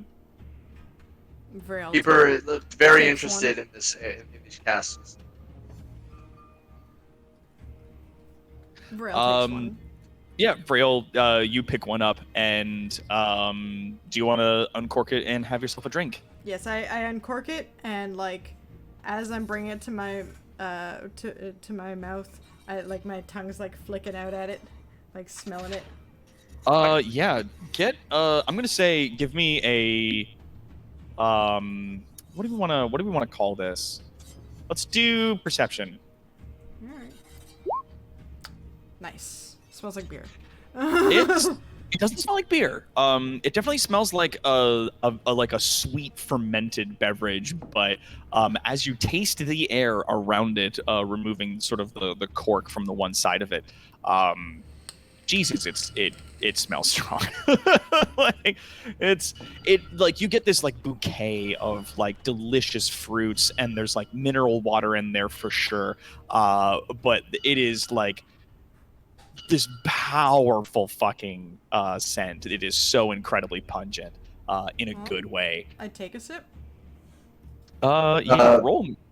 Keeper will also take this time to pull down his hood and take off his mask as he reaches for the drink. All right, sweet. So we're gonna resolve these one at a time. Vrail, I want you. All right, roll for initiative. Here we go. Vrail, roll a Constitution saving throw. With advantage, because I have poison resistance? With advantage, because you have poison resistance. Thank you. Or, if it's magic. It ain't magic. Okay. Constitution... Wait, that was just a check. That was just a check. Sorry, that was just a check. Oh, that's a check. Okay. Yeah. There we go. That's better. Constitution save. There you go. Yeah. You almost lose consciousness. There is a brief moment where your eyes wash over and then come back again. You're not inebriated. It was almost refreshing. But there is definitely you got kicked in the soul from drinking this. It was some very, very serious stuff. Not as good as the stuff that you've had from Keeper, not that strong, but definitely some powerful shit. Yeah, I kind of look at Keeper reflexively after drinking this. Yeah, you see Keeper take off his mask and pull back his hood. The brewer who's standing there fucking stumbles backwards onto his stool. Yeah, as I see that he's taking his hood down, I ready an attack action. Yeah, you brace yourself. Yeah, the brewer stumbles backwards onto his stool, a little bit wide-eyed, staring up at you. You see Barton like, "Oh, what now?" And he turns and looks. And again, you see like a number of the workers in the street just like fucking like drop a few things and like just at this point pick up their shit and fucking get out of like where they are. And yeah, Barden looks up at you and goes, "By my beard, well, how's this possible?" And he like looks around at the collected group. And Zach's just kind of waves, being the most normal out of the group. Yeah, and he's Just a goblin, fucking man. Groby's the most normal out of your bunch. I don't.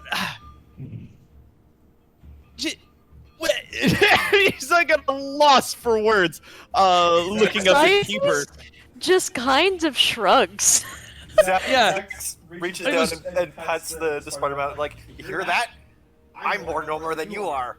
I'm gonna see if the brewer who's sitting there in his like sitting on his stool faints.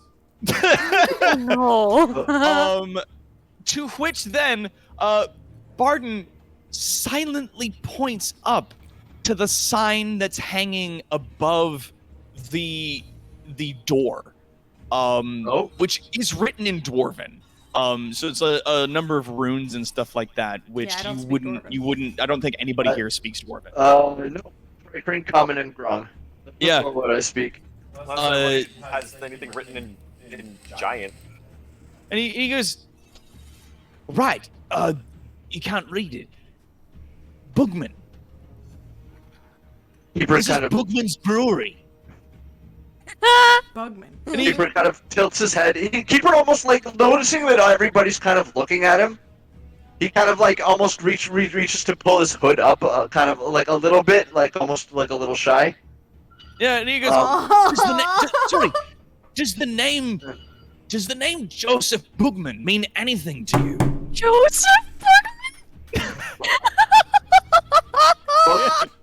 Bugman, I believe Garrick mentioned something along those lines during our travels. Right. He's one of our ancestor gods, the ancestor god of brewing. It was said that generations, millennia ago, he traveled to the west, to the great living mountains that were there.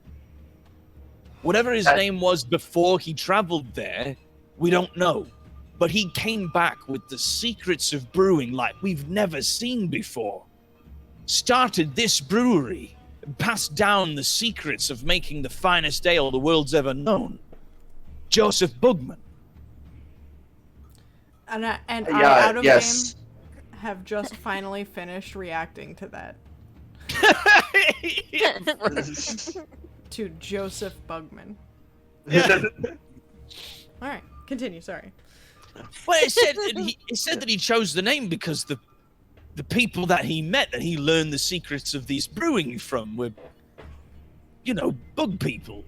He sort of like gestures to you a little bit, and he goes, "We've only ever seen drawings, though. Never actually seen one of your people in person." Keeper kind of nods, in like, "Yep, that's me." Yes, the living mountains are where we are headed. I seek the knowledge of my ancestors who came from the living mountains to the west. That is where that is my destination. Well, paint the anvil red and shove a crowbar at my nose. Shit. And he, like, sits on the steps, like, on the thing, and he goes, "Oh, gonna have to make a report about that. That's definitely colors everything." And he, like, gestures to the whole fucking group of you, and he goes, "Yes, that definitely makes for an interesting thing there." For Gary. Fuck even. me. I do not wish to cause trouble. I apologize if me being here has caused any trouble. trouble. No, fuck, no. And he like stands, and he's like, seeing you is like seeing a fucking dragon in person. I don't know if there are dragons anymore out on the surface.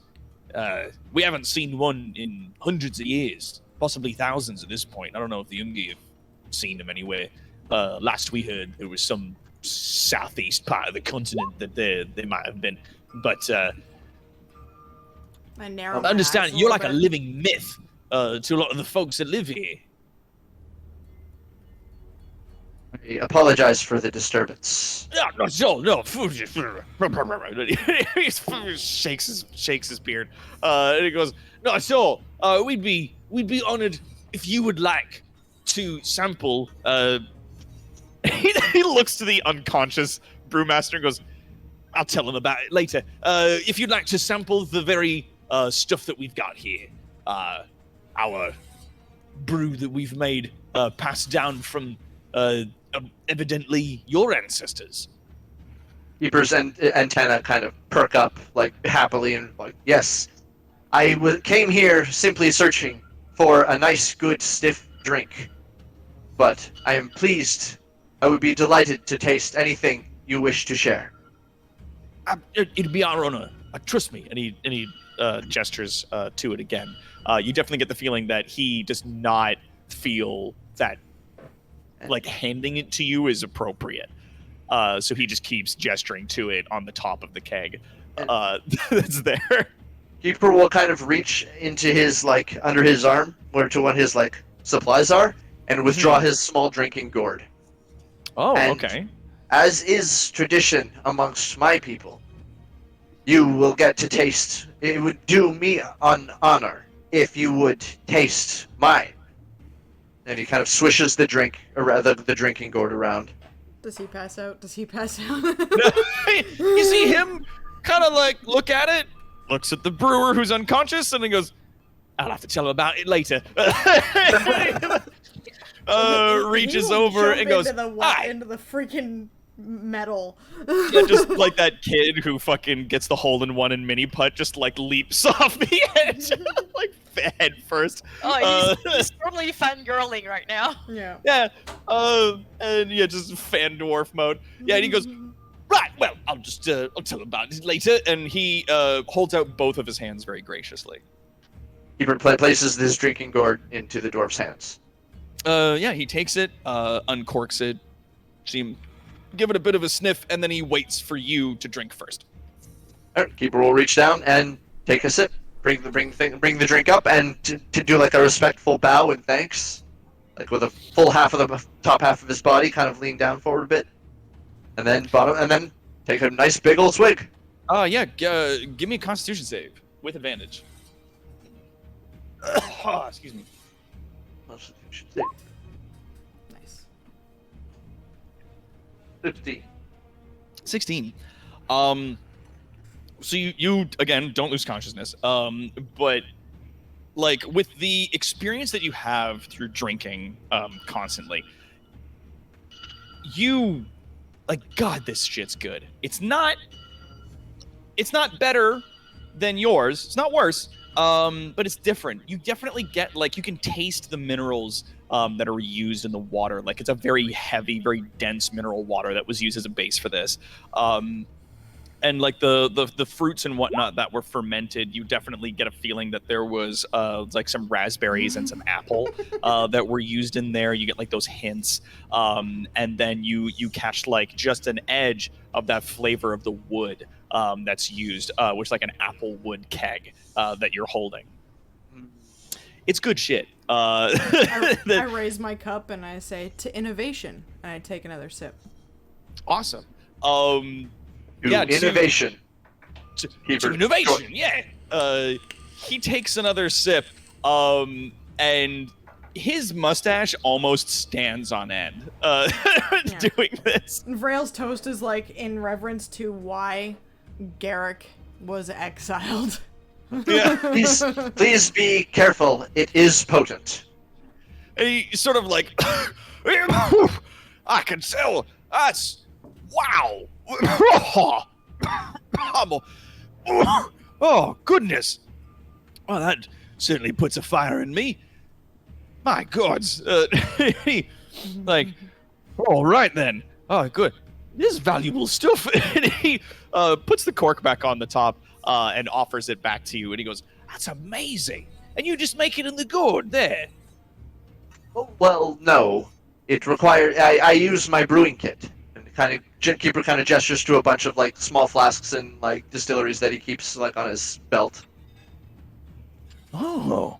And he very sort of almost touching it with his nose, looks in very closely at the brewing kit that you've got, sort of as a mixture of bags and different things in your belt. And he's sort of pulls at his beard as he's looking, and he goes, "Well, so yeah, no, I can definitely tell you're not using water as a base, and it's got a very very sort of a stony taste to it. I can feel that there. There's a very meaty sort of grug to it, which is very nice. Very nice." I gotta tell you, it's like nothing we've got here. I'm pleased that you enjoy it. It is not popular with most races. He goes, "Ah," and he throws his hands in the air and he goes, "Ah, they're lost." Keeper's antenna perk up happily. Manlings aren't known to have taste anyways. They eat their mashed potatoes all the time.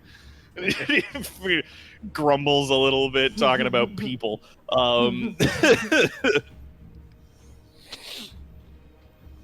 Have you noticed there's a bit of a fruity bouquet to the stuff we've got here? Indeed. It is unlike any fruit that grows back home.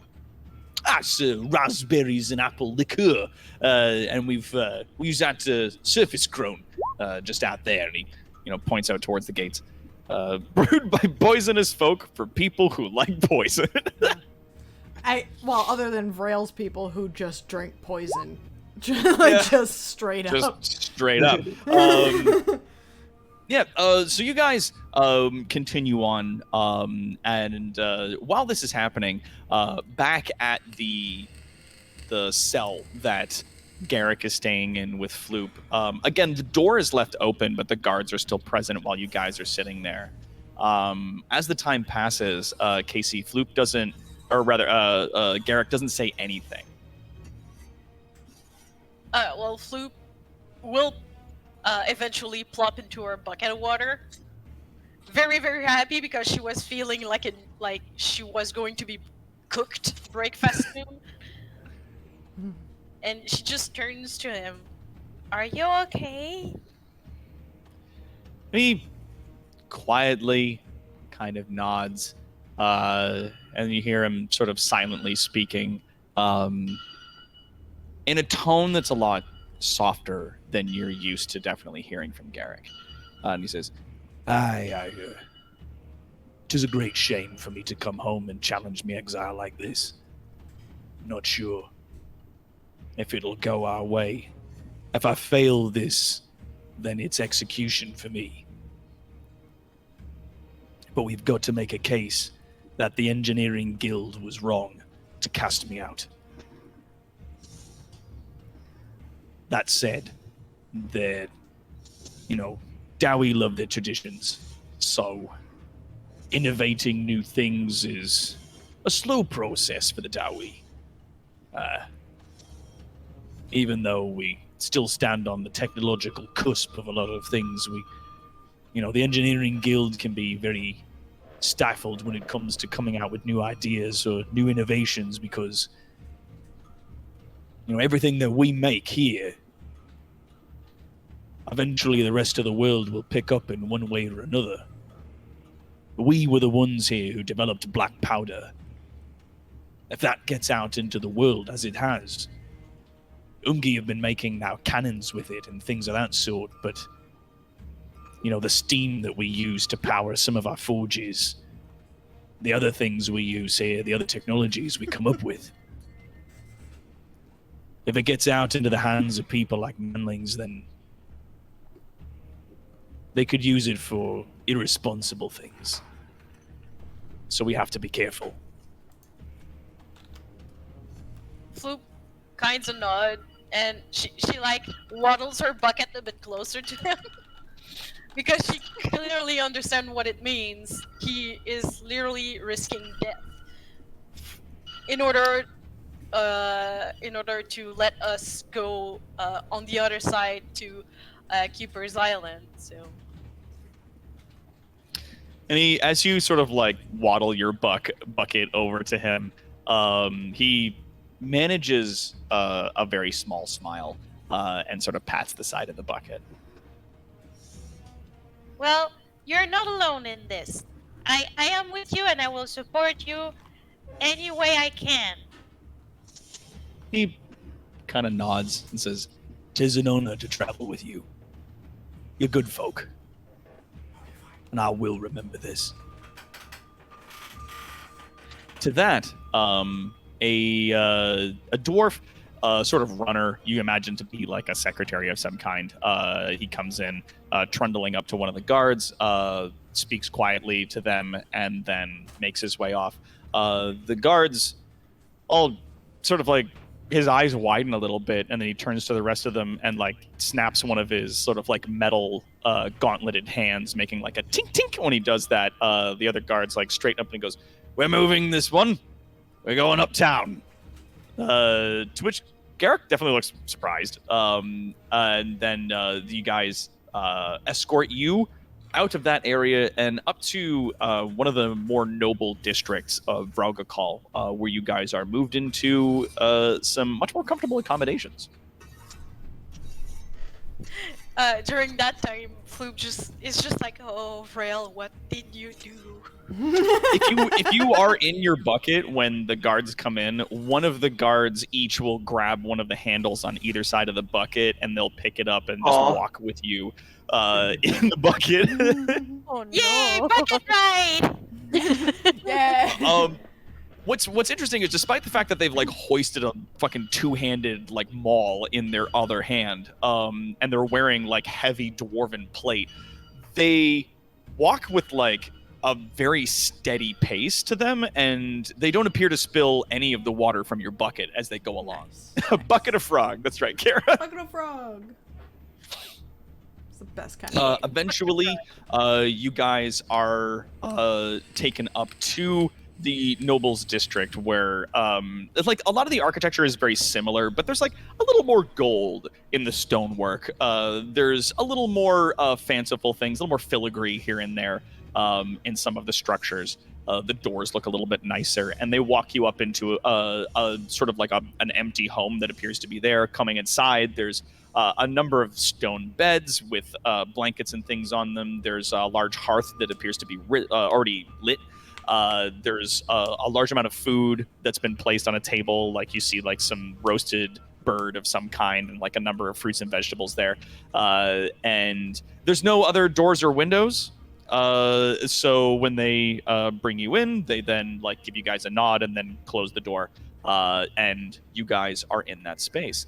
Vrail, Keeper, Zax, and Siaces, you guys are out drinking some cool booze. Siaces, do you take the third keg that's there? Siaces does not partake in the alcohol in front of her. She's not really an alcohol drinker so much. Barton does offer maybe if to there was you. a little wine or something, but a beer, I don't know. It appears to be like some kind of liquor. He offers if you would like to have a sample of it. If he could perhaps pour you a small tasting cup. Siaces kind of pauses for a moment. Roll and me then- an insight. Yeah, okay.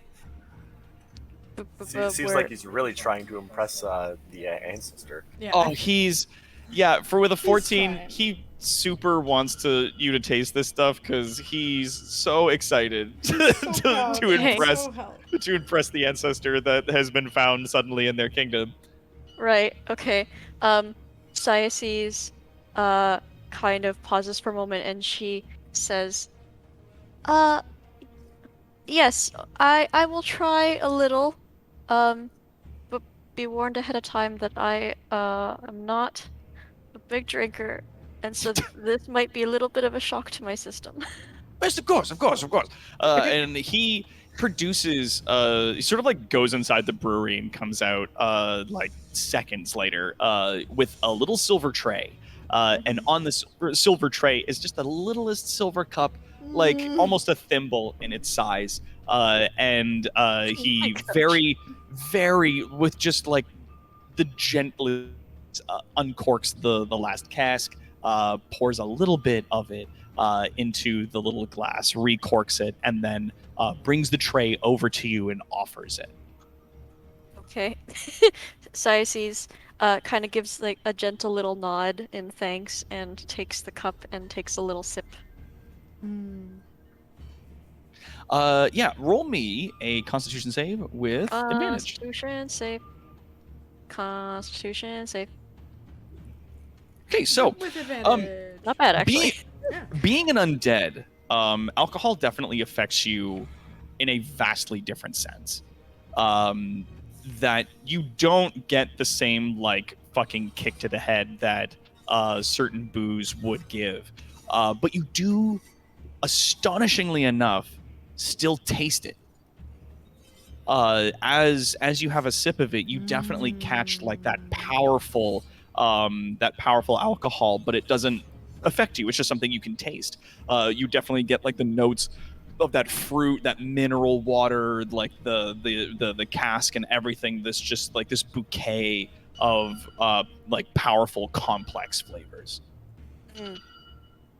So Cyaces kind of like it's like there's almost like this kind of like her body shivers a little bit. She's like, ooh. Yeah. Strangely enough, you feel a little warm. Oh. Ooh. This is new for me. That's a big fucking deal. Yeah. This is new for me. Oh. Well, this is lovely. Yes, this is very nice. Thank you. You see, he beams up at you, goes, it's nothing. Well. Just goes offers the beet tray red, up like, again. Oh. Yeah, like, oh shit. He offers the tray up again for your cup when you're done. Oh sure. Yeah, Cyaces puts the cup back on the tray and nods again in thanks.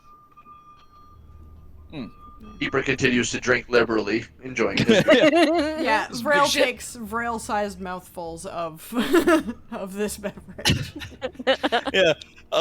Yeah, Casey, romance with an ancestor. He then like hurries the tray with the cup back inside, and then sort of like taps the cork again on the last remaining keg and offers it to. Are you still sitting in the mech? You know Cyaces? what? I guess I didn't specify whether or not I have exited the mech.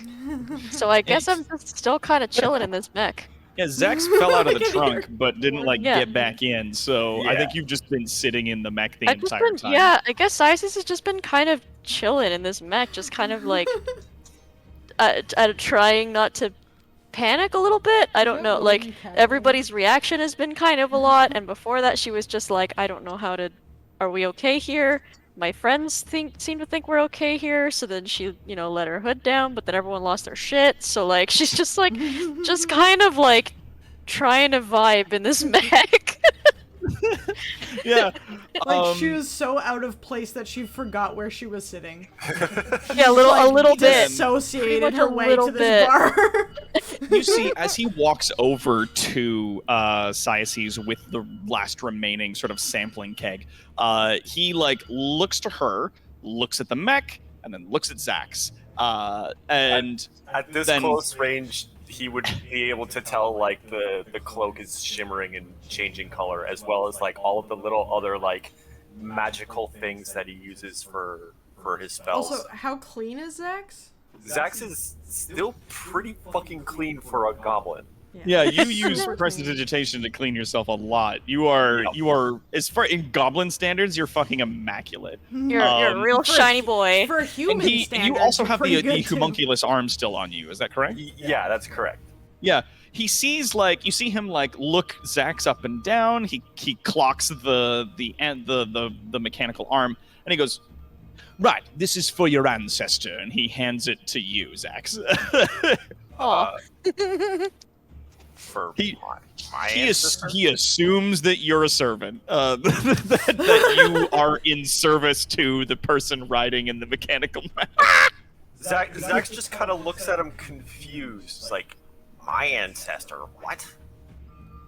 Aye, right. Chop.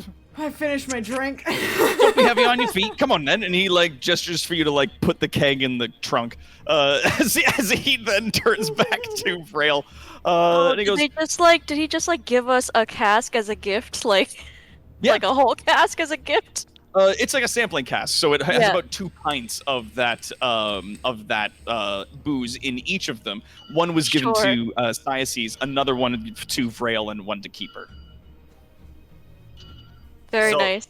Okay, so he's tossing me like The he's rest like of Cyaces. forcing a sampling cask into my hands. Essentially. Yeah, he just like handed it to you. Roll me. Actually, you know what, Zax? Roll me insight. Insight. 15. He thinks you're the help.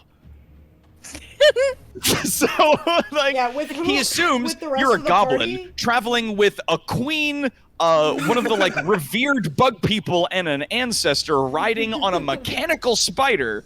He thinks you're a servant of some kind, like that you're the help of some regard, like you're a butler. And you're very clean for a goblin, so you must be a butler. So he just like hands it to you, and he's like, I don't want to hand this straight to the ancestor. That's rude. So he like hands it to you, and he's like, right there you go.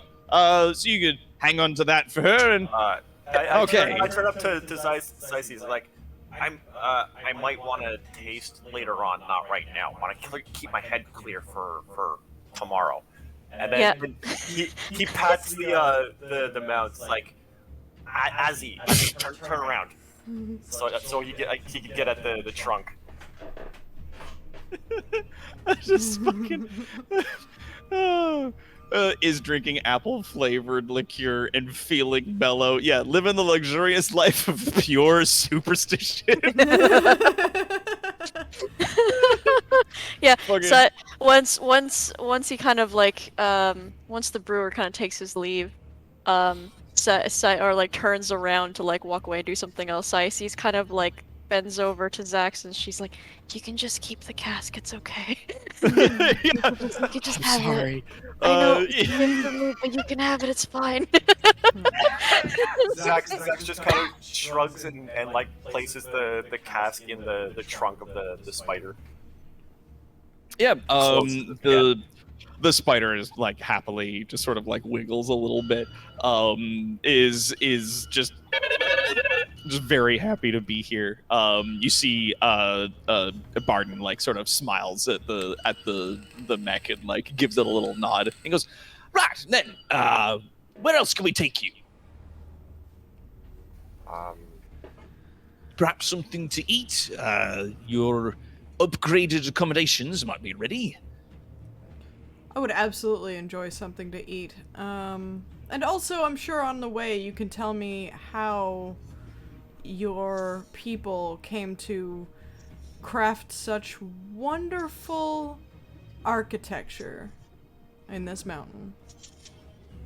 Oh, I have a question. Zax raises his hand. But right before you ask, to Vrail, he goes, I think we could definitely arrange a meeting with some of the craftsmen. And then turns to Zax and goes, "Hi, what is it?" Where do you have a place where your artificers are? We do. The Engineering Guild. Gestures where, broadly to the city. Yeah. And he goes, Engineering Guild is actually where Garrick was before he was exiled. And I'm Perfect. sure all of this will look very favorably on Garrick. Zax turns to the group. Eventually, we're gonna need to go there. It's fine. If you'd like, I can take you down to the Engineering Guild so you can have a look at it. I don't think that should be a problem. A look, yes, but not doing anything there until we sort Well, of course. everything with our friends. No, you said, I do regret to inform you you're not allowed to touch anything. But we can certainly have you come down and have a look at our facilities if you'd like that. Excellent. Sure. Would that suit the rest of the party gathered? Would you like to go down see our engineering guild, our pride and joy of Vraugikall? Or do you guys want something to eat first? Do we need to be with you to do that? I look. We only have one guide. I am not particularly hungry, and I can fast if necessary. I will go with you to the engineering guild if the remainder want to go and get food. I look at the undead, and then I sigh, and I say, "We're going to the engineering guild." We'll have some food prepared for you at your accommodations afterwards, if that's suitable. That is suitable.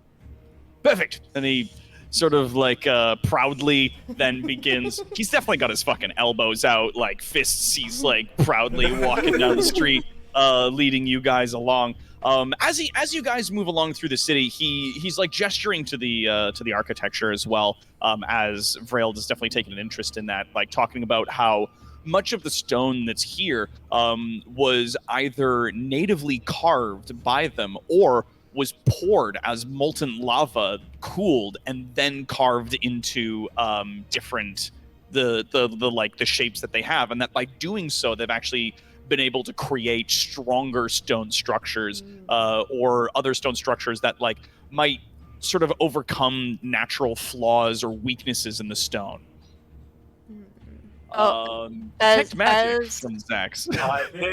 I'm casting this as a ritual on our way down.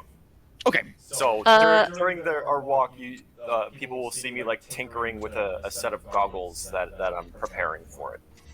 Oh, okay, so you know what, this actually probably works really well then, because as they're walking and talking, Cyaces realizes she's still on the mech, and she kind of like gives Azzy a good little pat and like a thank you, and gets down, and then motions for Zax to get back up on his mount if he would like. Zax does, because it's easier to work when he's not actually walking. Yes. Yes, definitely. Yeah. You guys seem to trade places. At one point, Barden notices but doesn't say anything, and then sort of continues with his like sort of guided tour as he brings you down there. As you sort of give a pat to Azzy, it like gives you a little chirp happily as you guys continue along. Yeah, just taking it all in, and I love that we just like left that bartender or that barkeeper passed out robbed. Yeah, that brewmaster is unconscious, like still unconscious when you left. He didn't wake up and just continued robbed being him and blacked the fuck out. Cyaces left him a nice little thank you note. Aw, that's very cute. Tell him about it afterwards. Yeah. I'm pretty sure when the bartender will Tell him wake about it up, afterwards. I'm pretty sure when he will wake up, he goes, "Was I that drunk to imagine all this?" Yeah, because he was already a little out of his teacups to begin with, and then seeing what he saw all in succession just pushed him right over, and he absolutely beefed that check. So, but yeah, making your way down through, he sort of continues on with a guided tour, like talking about, and you can definitely tell that he has sort of an appraising knowledge of stonework and craftsmanship, but like the specific techniques are something that he's not versed in. Okay. That he doesn't know exactly how this stuff is done, like how they pour the magma in such a way that it doesn't like harm people or break or crack any of the instruments or anything else like that. But you know, he has a very surface knowledge of a lot of stuff because he's more of a dignitary. Vrail's still taking it all in, and she's kind of keeping that knowledge tucked away for when she has to build. Mm-hmm. I like that. And yeah, Zex, as you kind of are going along, it's definitely more than a 10-minute walk. There are definitely some sort of halls and tunnels and plateaus that you guys are moving along when your detect magic activates. And it lasts up to 10 minutes. So as you're going along, you're getting pings of magic. It appears to be a lot of evocations magic and summoning magic from a lot of different areas. Namely, a lot of the torches and lights and whatnot around the kingdom appear to be conjuration and or evocation sort of mixed together to create ever-burning flames that just continue going. They don't require fuel or any kind of upkeep. They don't start fires, like they're not going to accidentally, light drapes on fire or anything like that.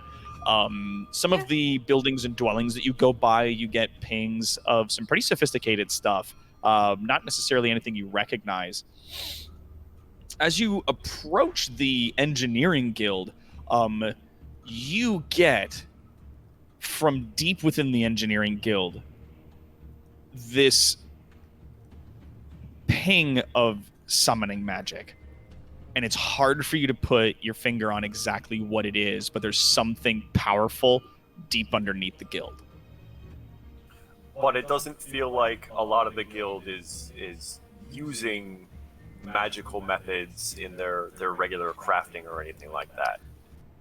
Oh yeah. So other than that, like the thing that you're feeling deep underneath the guild, like you are getting pings that they're some of the equipment is enchanted that they have there, like the hammers and anvils and whatnot have what appear to be like base enchantments to ensure that the tools themselves don't break.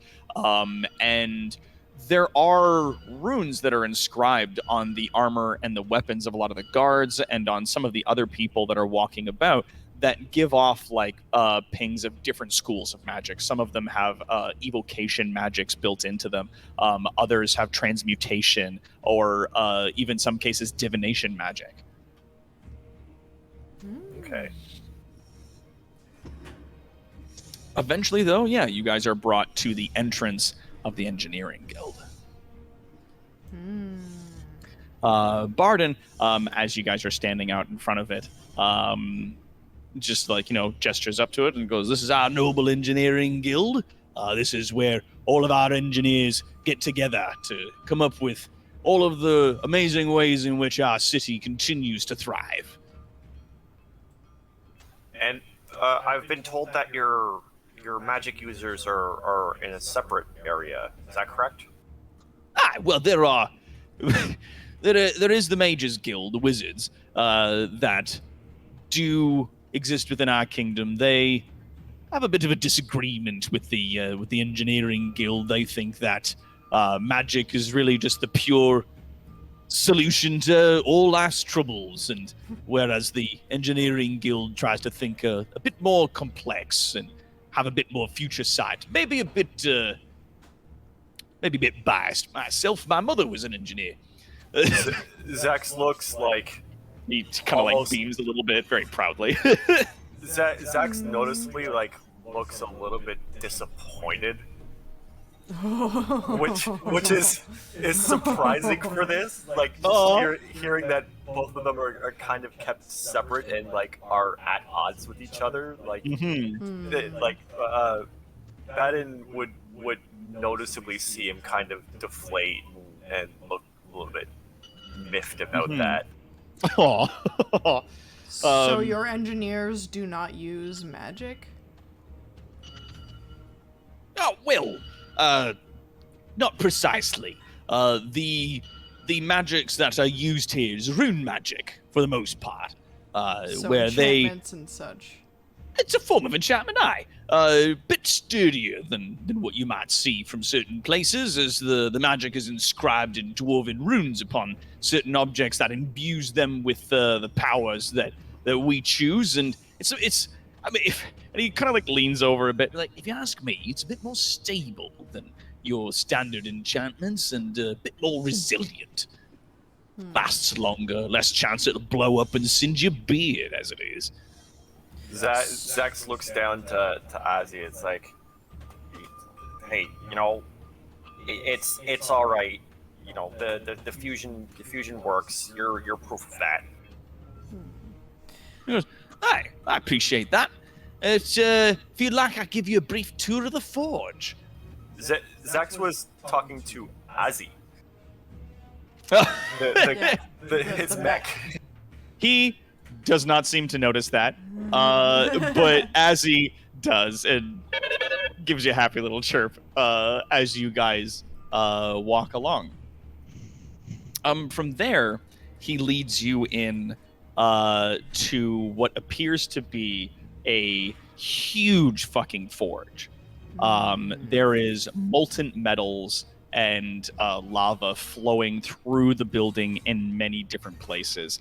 The steps lead up to a massive black anvil that's there, and pounding away upon that anvil is a singular dwarf. Ayy. She's facing away from you as you guys make your way in. As she continues to hammer away, she then picks up the piece that she's banging on, drops it down into the quenching bucket next to her, picks up a rag, and starts to wipe her hands. Before she turns to you, she says, "Barden, you've brought strangers into my forge. Why?" And she turns her eyes then sort of scanning across the group. She doesn't necessarily clutch her pearls, much like a lot of the other people have, but she raises her eyebrows a bit. Barden goes, we're just giving a tour to some honored guests that we have. She sort of throws the rag that she's using to wipe her hands back on top of the anvil. Honored guests. I hear they've returned with my father. Oh. An awkward silence falls across the room. He goes,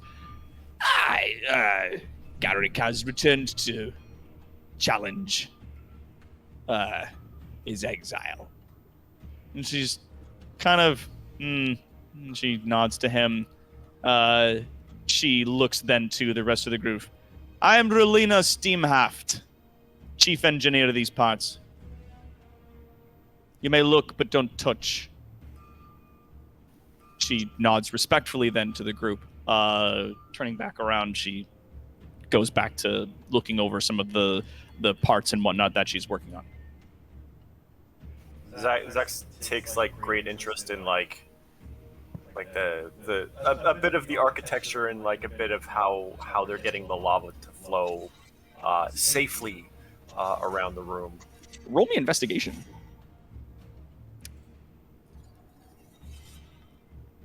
Investigation. Yeah.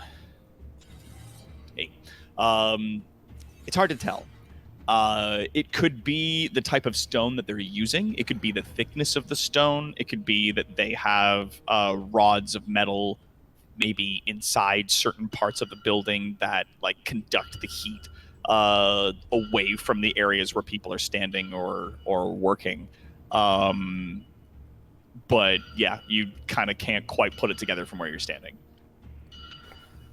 We're not here to poke around, at least yet, until our business is concluded.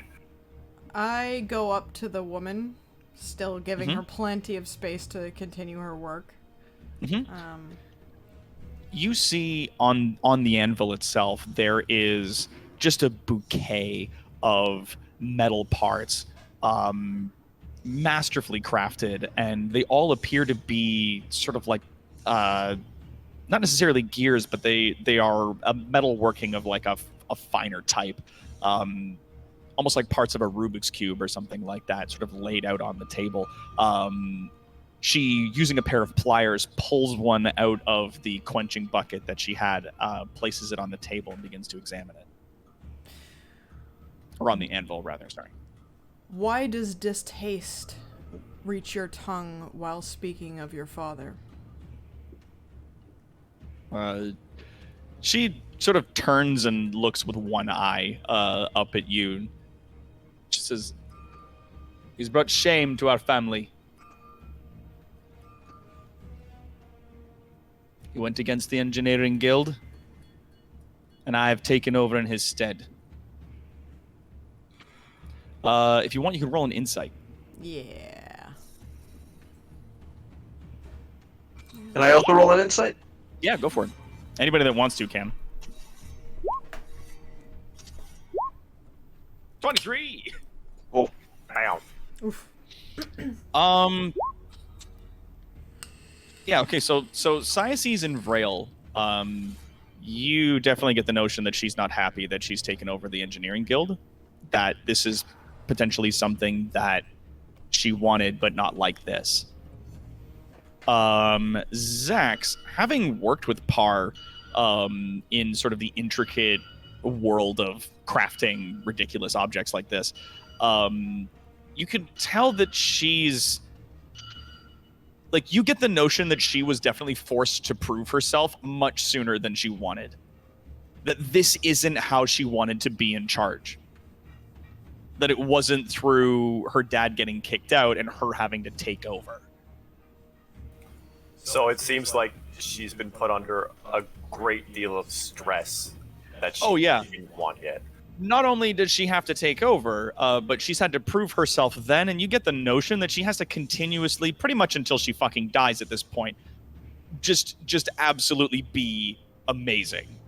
That, like, the slightest slip up is going to be like, oh, well, that's your fucking dad coming out, like, and then that's going to be shame upon the family. Out of curiosity, with that insight, could I tell what she's making? From there? With that insight, I mean, with an 8 investigation, I'm gonna say, you know what? Roll me another investigation with advantage. With advantage.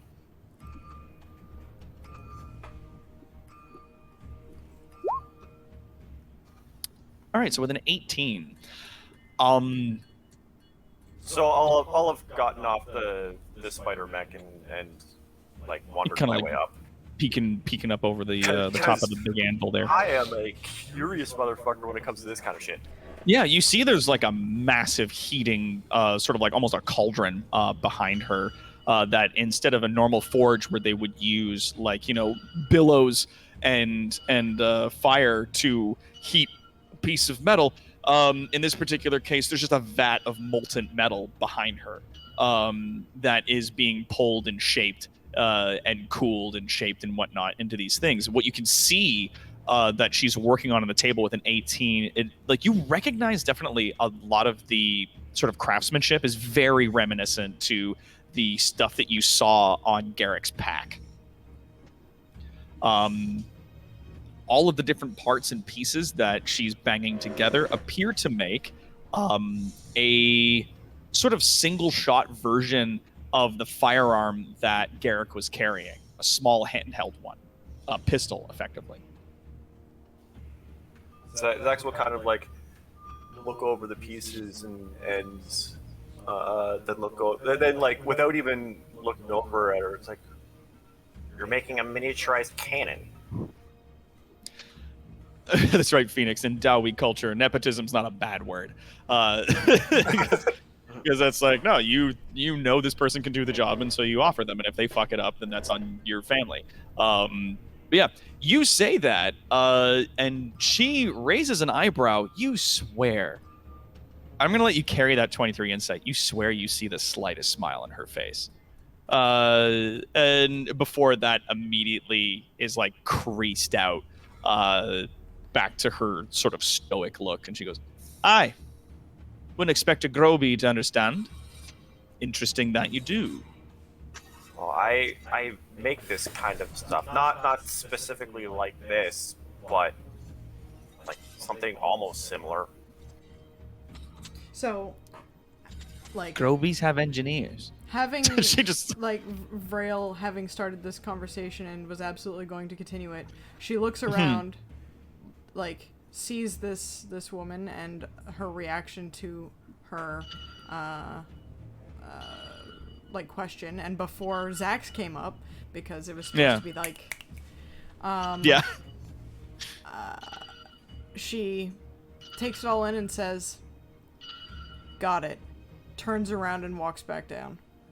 Okay. Like, Yeah, 'cause she like watches you as you descend back down the stairs and join sort of the rest of the group that's there. From Vrail's perspective, she can see that what position that she's in, what laws she is being forced under, and that she doesn't seem to be, like, even allowed to speak in favor of her father. And therefore, Vrail is not going to... You definitely get that impression, yeah. That Vrail is not about to force her to. Yeah. Regardless of whatever the hell this woman thinks of her father, she is not going to say anything positive. Or if she did, it would be far too veiled for what Vrail is looking for. Yeah, like, you... Especially with, like, that 15 insight, you definitely get the feeling that there might have been an opportunity for her to speak up in defense of her father, but doing so would have only exiled her as well. Yeah. That putting a line between her and her father allowed her to not only protect their family name, but also to protect the guild, and continue running it.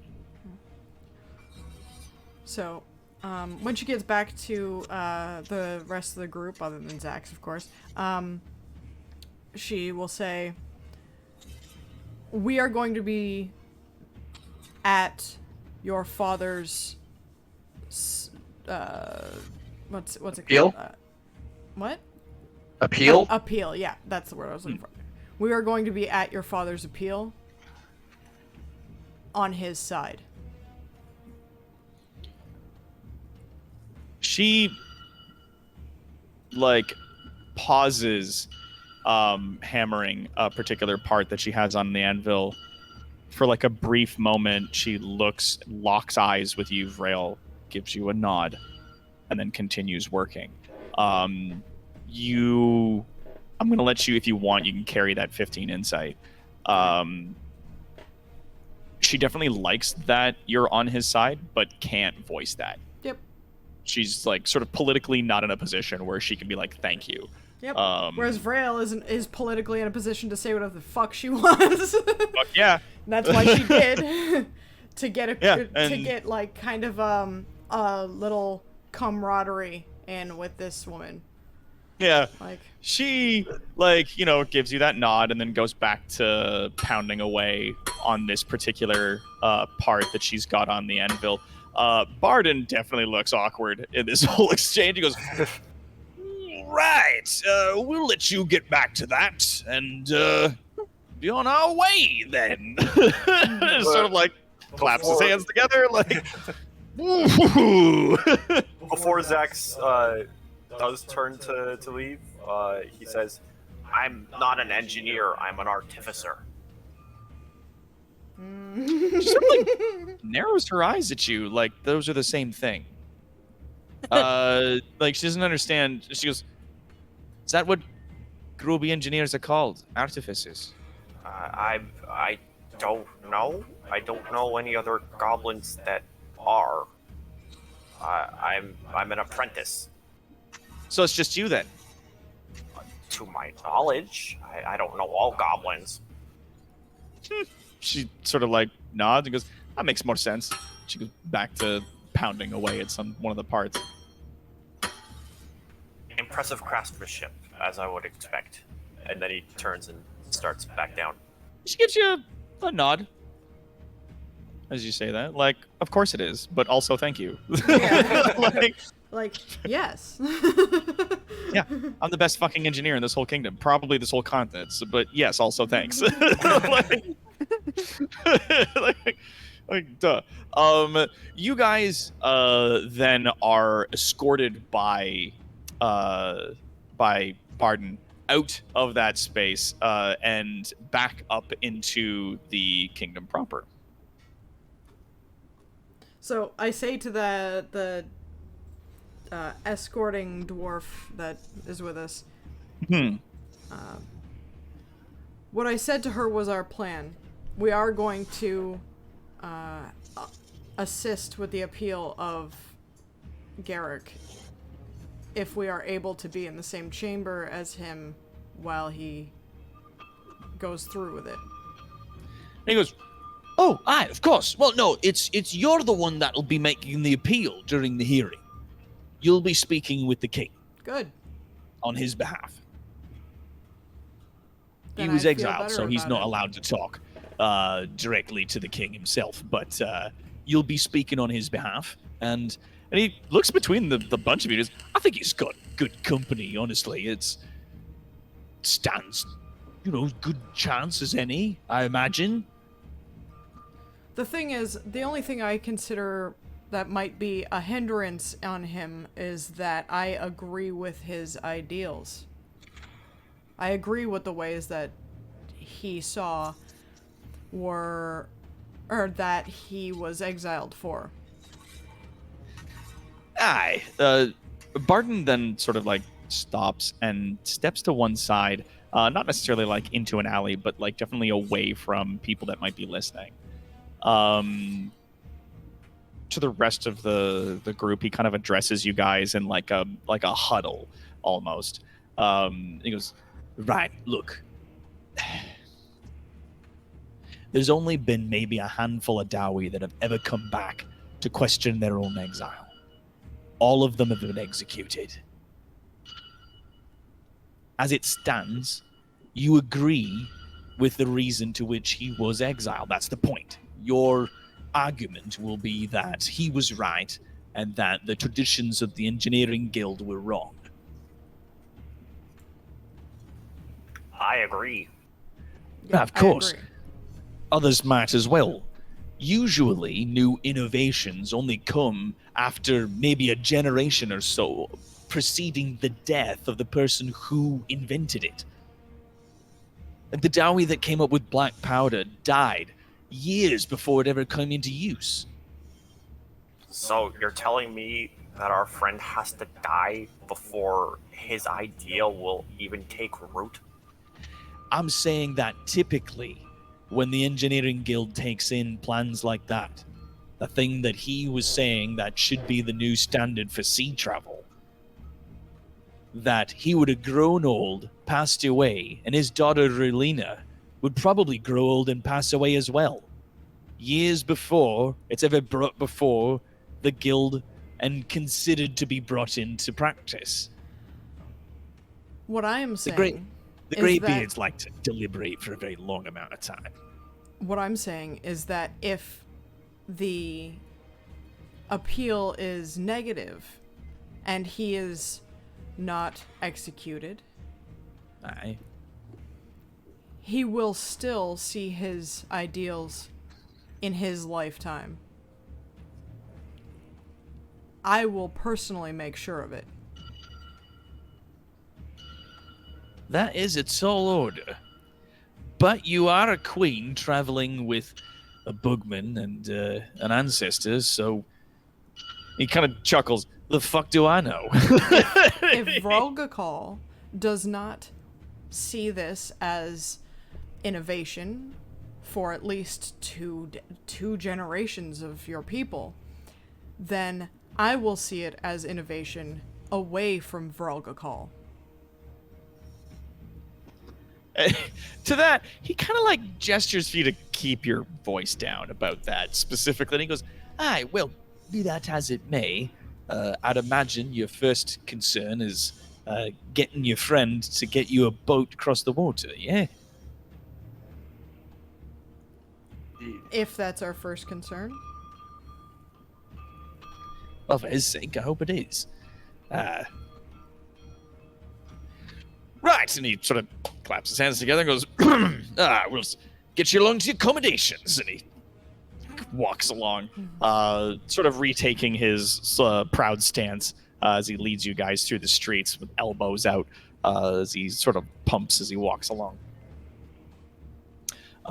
Eventually, he does bring you guys to the sort of the nobles sector of the kingdom, sort of up on the upper area. Sort of moving through the streets, eventually there is an area where, like, sort of connecting the lower to the higher space where a lot of the nobles and royalty might live. There is a lift that you guys step into, which is like a big stone elevator that like has automatically closing rails and then lifts you guys up long above the rest of the kingdom, and you can really see out in a great distance, sort of illuminated by the flowing magma through the kingdom. You guys are brought up, and I'm just going to go ahead and use the shop here to represent Dwarven Indoors because I didn't plan for you guys to not be in a jail cell. Okay. Because the best, it's like, you know, when you make plans and God laughs at you. It's like that with DMs, only it's the players that laugh at you whenever you come up with ideas. Fair enough. Yeah, Well, it's like, we'll it's like have one okay, for- yeah, a we'll have queen one is for next definitely week, gonna sit for sure. around in a cell. No, no, Nope. I don't care for this. I didn't consider this in all my preparation. You guys are brought in to, we'll pretend this is Dwarven accommodations, and you see, sitting inside, you see Garrick and Floop kind of hanging out. The roaring fire in the hearth is there. There's a number of beds to accommodate for everybody that's here, and there's a large sort of like still good feast that's been laid out on the table.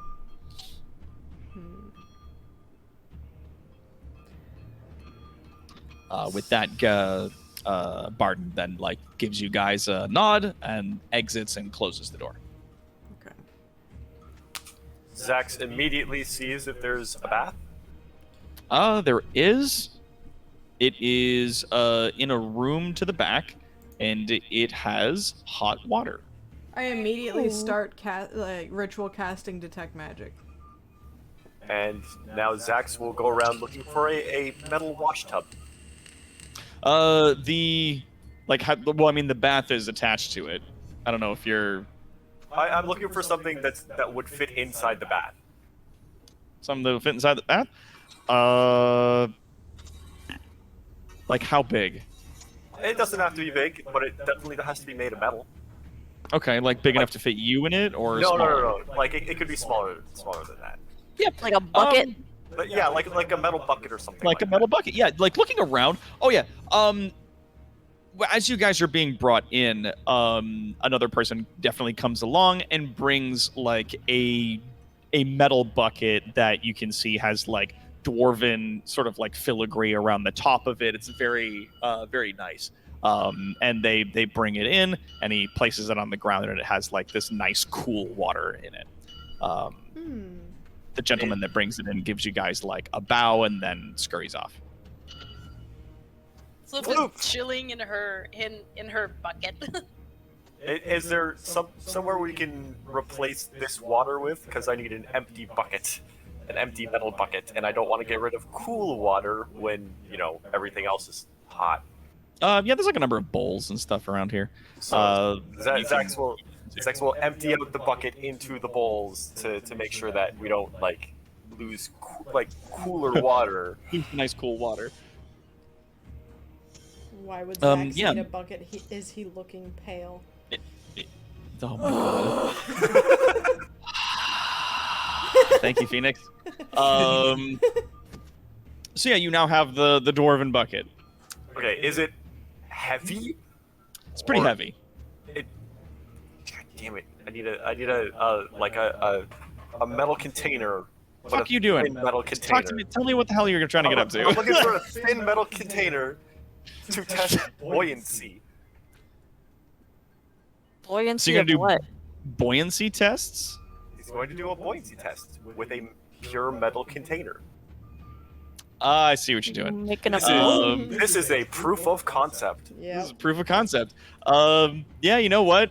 You do find like a number of small metal bowls that you can use playing around in the bathtub. which is what he's doing. Splish There's just splash, like a little take rubber a ducky in bath. there. Yeah, you got a little rubber ducky. You put it in the little bowl. You put it in the water in the tub, then it floats. You're like, nice. Yeah, the thick metal bucket that has like the nice cool water in it is sort of there in the middle of the floor of the room. Vrail, casting detect magic.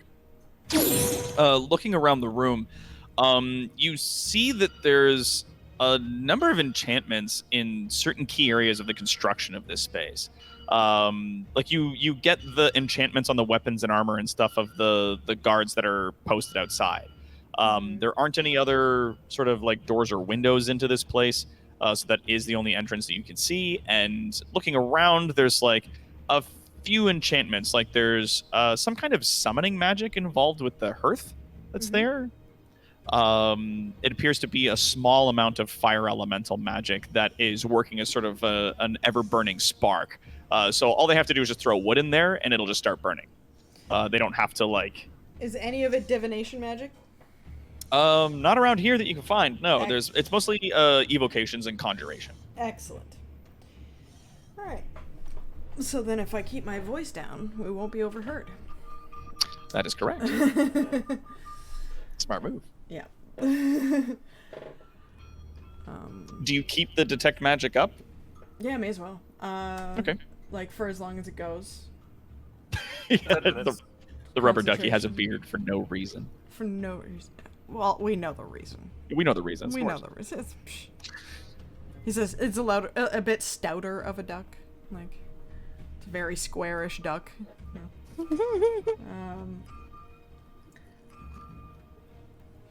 So I say to Garrick, we are going to speak on your behalf in your appeal. And my plan is to get you out alive regardless. If you are not given the option to prove your idea's value, then I will take you out of this kingdom and you can do that for us. Because I believe in your vision, and I personally believe that it's wasted here. He gives you like a very respectful nod. And he says, "Aye, if they allow me to make this ship, it will be yours. You have my word on that.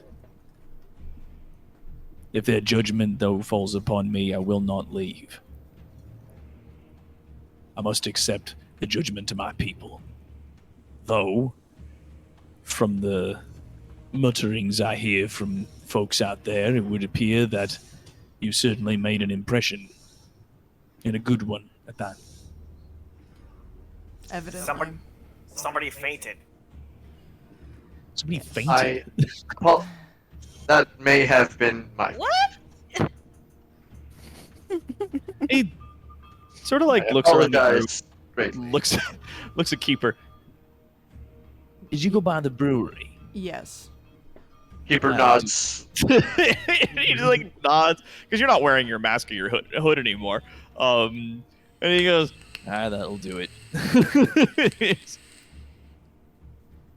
Did you see the fella at the brewery? How was he? Did he look well? He seemed well for a drunkard. Tired. And then surprised. And then tired. And he goes, that sounds about right. Good for him. He seemed well. And I met the current director of the artificers, the engineers. His face softens at that mention. I think it was Relina. I nod. How was she? Tired. She's making a small gun. Aye. And he kind of smiles and he goes, she always thought the one I made was a bit much. Thought it'd be better to have her as a small sidearm that she could pull and just shoot the once. And that, you would only need to shoot the once if, you wouldn't be wasting so much ammunition if you just shot right the first time. He kind of chuckles a bit to himself and he's, smart as a whip, that one. Definitely seemed like she got inspiration from one of her ancestors. He kind of blushes a little bit. He goes, I would hope so. But yes, she seems tired. Floop is utterly confused. Floop's just vibing. As she does. Are you in your bucket or are you in the dwarf bucket? I don't know, man. What buckets were happening? Like, What buckets is Floop in? Because you have your bucket with water, and there's also a dwarf bucket that was dropped off that's got some cool, clean water in it as well. Well, if I have the opportunity to cool myself down and not boil into a fucking French breakfast, I would take. I would take water. Yeah, I know. Your feet make a little like slapping noise across the smooth stone floor. Hopping into the new bucket, a little bit of water kind of comes up over the edges. But God, it's so fucking nice. Like it is the cleanest, coolest water you've ever hung out in. at least here. Crystal fucking clear, this stuff. But yeah, so you guys are here for the evening. Yes, and I eat a lot of meat. Fuck yeah. There's a ton on that table. Like, there's several roasted whole birds. Is there non-meat food, too? Potatoes or whatever? Okay. There's a number of root vegetables. There's a couple of onions there, potatoes, carrots, turnips, as well as some apples and raspberries. Keeper will pick at the vegetables, and then once he discovers the fruit, indulge in fruit for pretty much the rest of the night. Fuck yeah. That's like candy. Hell yeah, man. I'm sure the furniture in this place is like part of the floor. Yeah, it's rock. It's all like the bed is stone. There is some like semi-stuffed duvet that's been thrown over it, and like some furs and stuff like that. But does it seem like it can move? roll me. I'm gonna say either investigation or perception. I'll roll perception. 13. So you're looking to see if there's any parts of the floor that move. No, the furniture. Can the furniture move on its own, or like can I shove some furniture? You get the notion that some of the furniture can be moved, but it's extremely heavy, and the beds have been set into the floor, like they're definitely attached. Either part of the floor or bolted down in some regard. The table is similarly fixed, but the chairs are movable. Okay. It was the beds that I was concerned about. Floop would have eventually asked for if she could borrow a book that would translate like from common to Dwarvish, because she wants to learn the tongue. Sure. At that request, like if you ask like one of the guards or one of the other like attending staff, then they'll agree to that much, and they'll go to find a book that is a common to Dwarven translator. Well, it's probably Dwarven to common, but then you just read it backwards. Yeah, like it was definitely a book that was written for humans, that it was like, this is like sort of a book that will explain to you our language and like how we talk and why we say certain things. And there's like certain words they translate into like using common like English letters, phonetically sounding out certain things, and then you see it written again in Dwarven runes underneath. And then it's like almost every word has like a small paragraph of explanation as to like where that word comes from and why it's used the way that it is, and like how it links to a specific part of Dwarven history. Well, she'll be intently studying that. Dope. Yeah. You can add that to your inventory if you like. It is a common to Dwarven translating tome.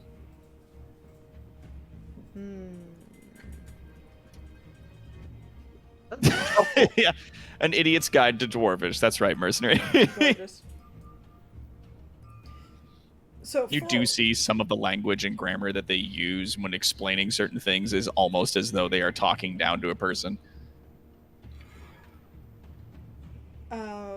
For a while, I like the beds are what, like they're just stone slabs? Mm-hmm. Yeah.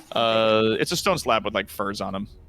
Okay. Well, I remove the furs from one of the beds, and like set them aside, and then I do produce flame, just like the cantrip on one of the surfaces, and then like keep using it to like move it around on the surface of the stone. Oh yeah. To like heat the stone. Yeah, long enough. Make yourself a heat hot it up. rock. Make myself a hot rock. And then I lounge. Yeah, like producing the flame and like moving it around, sort of massaging the surface of the stone bed. The heat like soaks in and saturates into the stone really well, and it keeps really well. Additionally, so like when you eventually like get up onto it to sleep, like it keeps warm like for a great deal of the night. A lot of the stone in this dwelling is a little warm as well, like not hot, but like it's not cold. You get like kind of room temperature stone from a lot of the stuff that's here. But yeah, you heat up, make yourself a little hot rock to sleep on. Comfy. And whomever can use the furs, I don't care. I tend to sleep on rock anyway. Is there anything else anybody does for the remainder of the evening? Zax will be tinkering with some of his gear, making sure everything's like up to snuff, especially his shield, which he's very proud of with that nice design with the gear in it, as well as its infusion. But he would have also like pointed out the proof of concept to Garrick of the metal bowl floating in the water. When you do that, he like looks at it and goes, I know that. I know it works. And he's like, truth be told, so do they. It's not that. I mean, there's a number of them that think that, no, something made of metal can't float on water. But as it is, it's not about whether or not it works. It's about whether or not we should.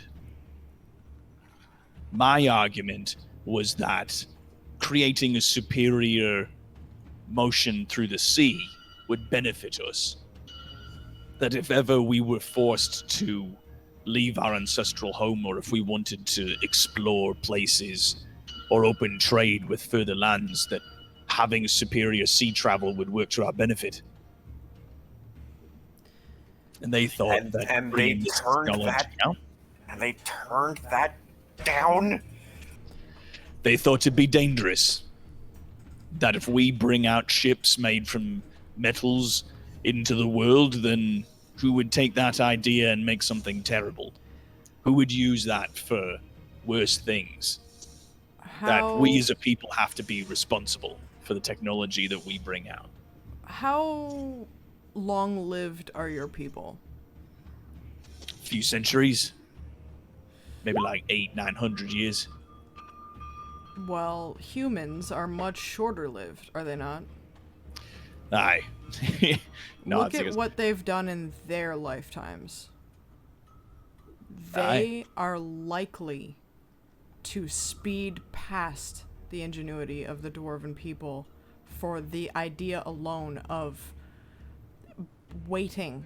The Dwarven people wait to take these ideas into consideration, whereas the humans do not. They will leap ahead of danger before they think of what they're making.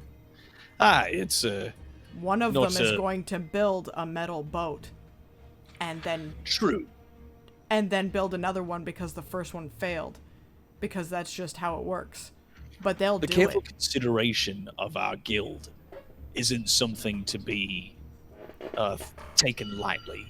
Dwarven ingenuity, even though we move slowly, is always been millennia ahead of what the Groby produce. Or the Ungi. Right. As it is, like I was saying with black powder, if we give them black powder like we did, they now make artillery with it. And we are now responsible for what they do with that. But they make things that you don't. And kinda it's shrugs a little bit. Not really. one of these days they're going to make something that you people were sitting on. And it will not be your fault, but it will be to your detriment. You're not wrong about that. They won't wait to see it somewhere else. You'd be right about that. Humans move too quick. They don't live long enough to see the sort of outcomes of their actions. So sometimes they make foolish decisions. And we have to be careful about that. They don't seem to care. They do not live long enough to see all the ruination of the messes they make. No, their It is the great human would. power to forget. So, again, it's why many in the guild prefer to move slowly and with caution with many of the innovations that we make. Because if other parts of the world, if we give it to them, or God's forbid, if they steal it from us, we're still responsible for any damage they may cause. So we have to be careful. I said that we should be using this technology, and that continuing to cut down fucking trees wasn't the best way to make ships. No. They disagreed and thought that continuing to use wood for ships not only benefited us, but it kept other races in check, to a manner of speaking. There's a great number of beasts and things out in the sea that keep us on this island. Well, what about the More or elves? less. They're just as long-lived as you dwarves, and they don't seem to mind, right? Diving into whatever.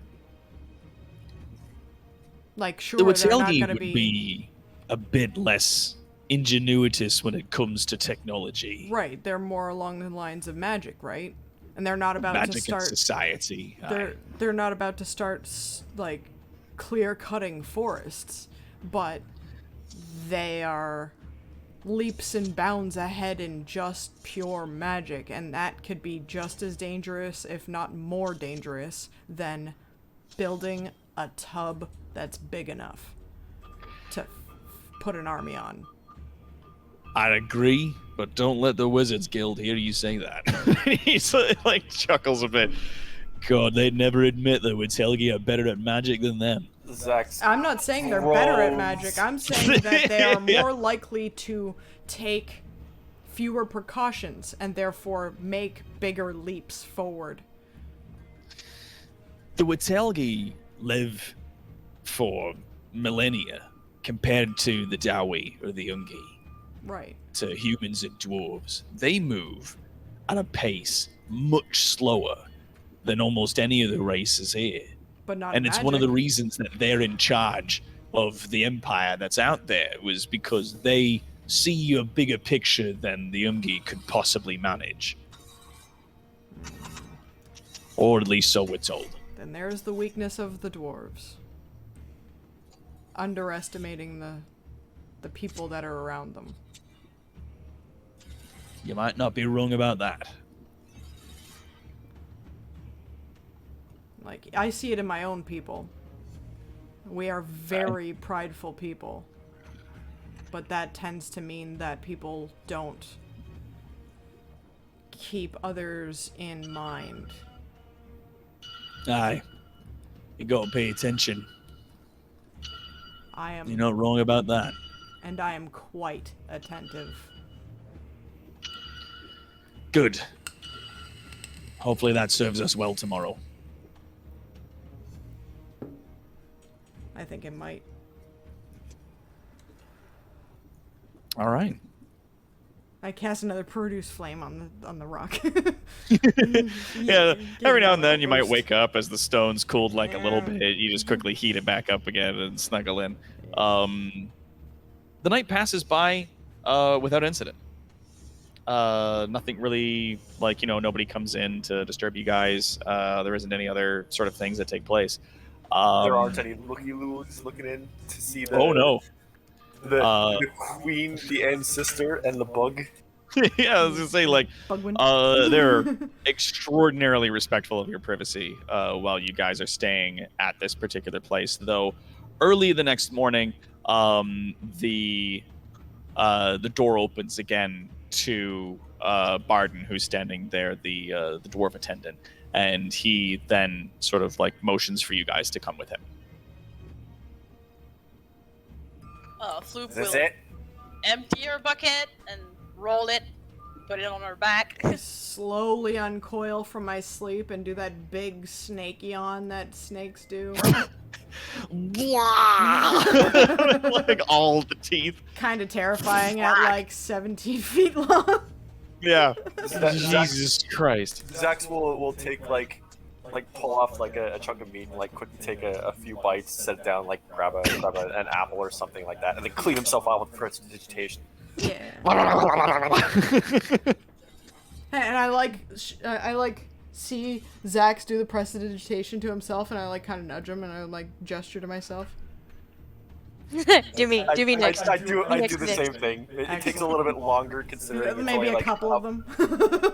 Yeah, you casting prestidigitation like slowly like clean up the party. The door is only like maybe a few inches open, and Barden is standing just inside the door, facing away from you guys as you guys prepare. Just fucking gleaming. Or, Hell like, yeah! Polish You up. get like even you after get the polished. even after the prestidigitation, I like rub the sigil of the tree-like massive snakes on the front of my armor. All right. With that, eventually, once you guys are prepared, as a group, you are escorted out of the room and back out into the kingdom. As you guys move away from that area, some of the guards come in. They place manacles upon Garrick and escort him out in a different direction. You guys are then brought along through a series of hallways upwards to the large central structure that sits upon the area there, like in the whole of the kingdom. I watch very closely as to where Garrick is being led. From what you could see, he was led like down a different hallway, and you lose sight of him pretty early on. When you're watching him go, you see Barden goes, he's just been taken to holding during this during the hearing here. That's it's just, you know, he's gonna be placed in a place so that he doesn't make a scene or anything like that. Everything should be fine, I'm sure. That said, you know, if this does go on for a while, then, you know, sometimes hearings like this can be wrapped up in a day. Sometimes they can go on for, you know, weeks, depending. Who knows? He kind of shrugs. He brings you guys up to a waiting area. Sort of like an antechamber before the throne room itself. And then eventually, as the sounds of the city itself begin to fade into the distance, he brings you to a massive set of stone doors which sit open just a little bit. Bringing you guys in, you are brought to the throne room. I'm just going to move this a little bit so that everybody can kind of see more what's going on. There's a walkway that leads to a large sort of central platform where you guys are escorted up. You see on many sides there is just like these large dwarven helmeted faces carved into the stone walls with magma flowing out from their mouths. Two large braziers on either side, and then of course sort of bristling with arcane energy, there is a throne that sits on the far side.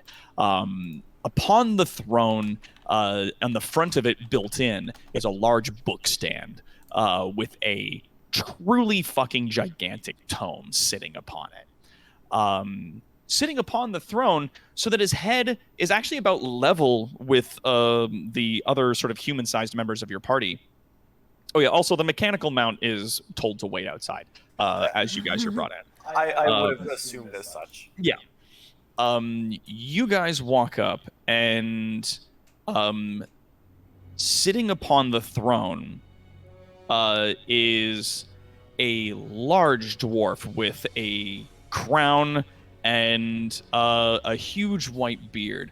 You see he's writing in the book, and there is a sort of like the grumbling that he's going through as he's writing is somehow both unintelligible and echoes throughout the halls. As you approach, Barden then turns to you guys and says, "You now stand in the presence of High King Thorgrim Grudgebearer." He then bows to you, bows to the king, and walks backwards out of the room.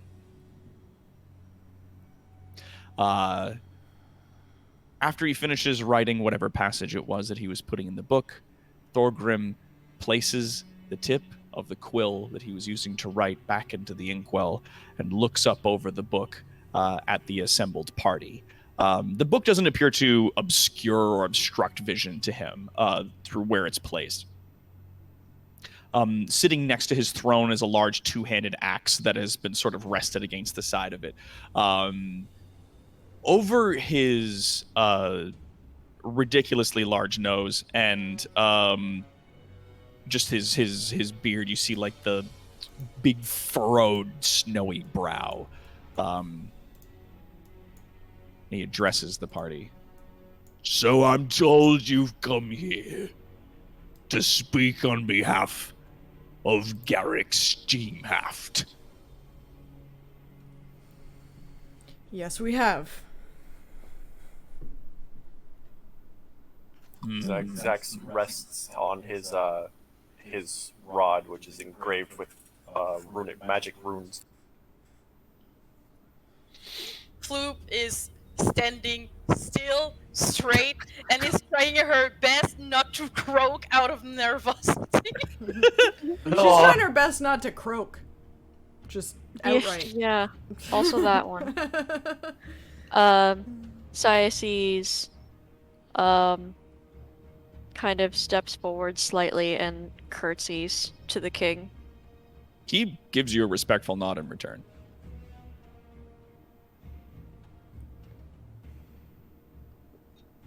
Keeper stands straight at attention, gives a like palm to fist salute and a deep respectful bow. Yeah, he also like to like you and also to Vrail like gives you each like a very respectful nod. Garrick Steamhaft has come back into our kingdom to challenge his own exile. Something that no Dowie has ever done and survived. He was accused of standing against our ancient and sacred traditions.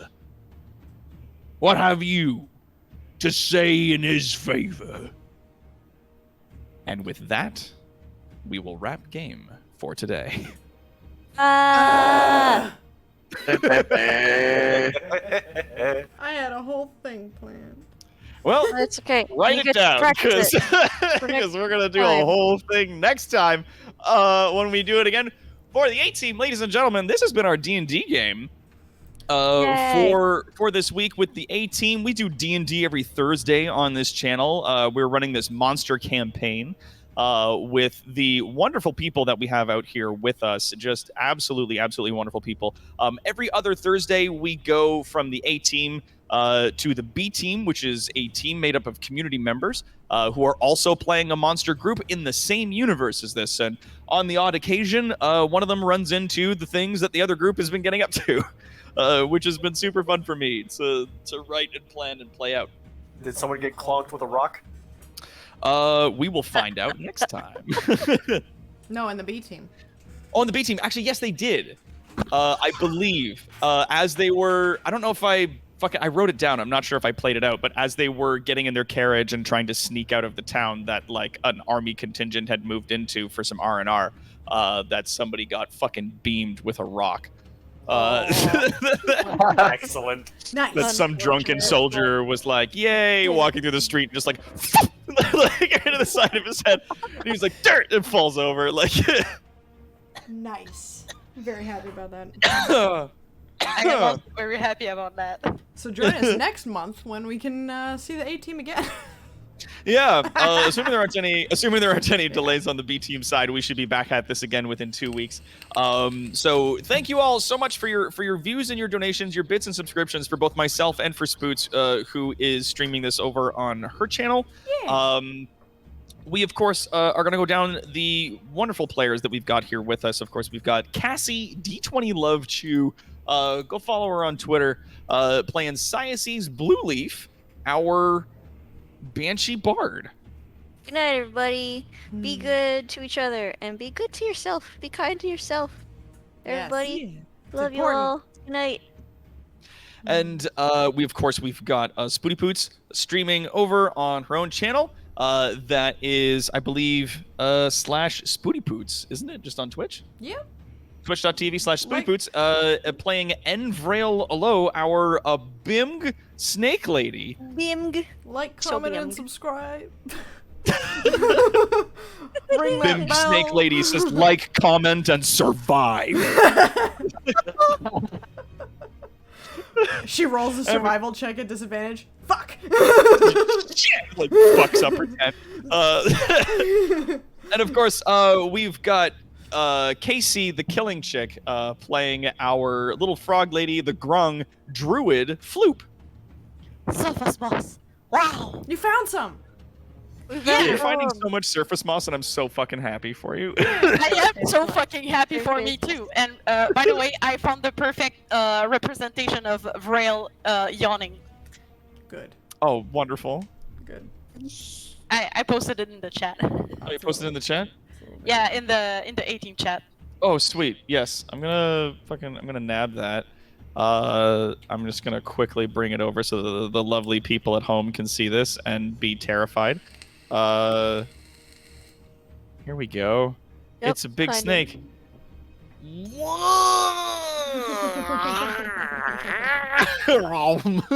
Yep, that's what I was getting at. Jesus Christ, how horrifying. And it's even a golden snake. That's super fun. On top of that, of course, up next we have Warden playing our monk, Keeper, who is a Thrycreen, like a bug person. 4 arms. He who strikes first strikes last. Hell yeah. Hey. And of course, last but certainly not least, we've got Shaskar playing our Goblin Artificer, Zax. 100% annoyed that the people aren't working together when they could be making things better. Vex. And I, of course, have been your kind and benevolent DM, Dr. Terawat, this evening. Thank you all again so much for coming out, and we will see you all again next time on our Love next you, live bye. stream. Love you. End of line.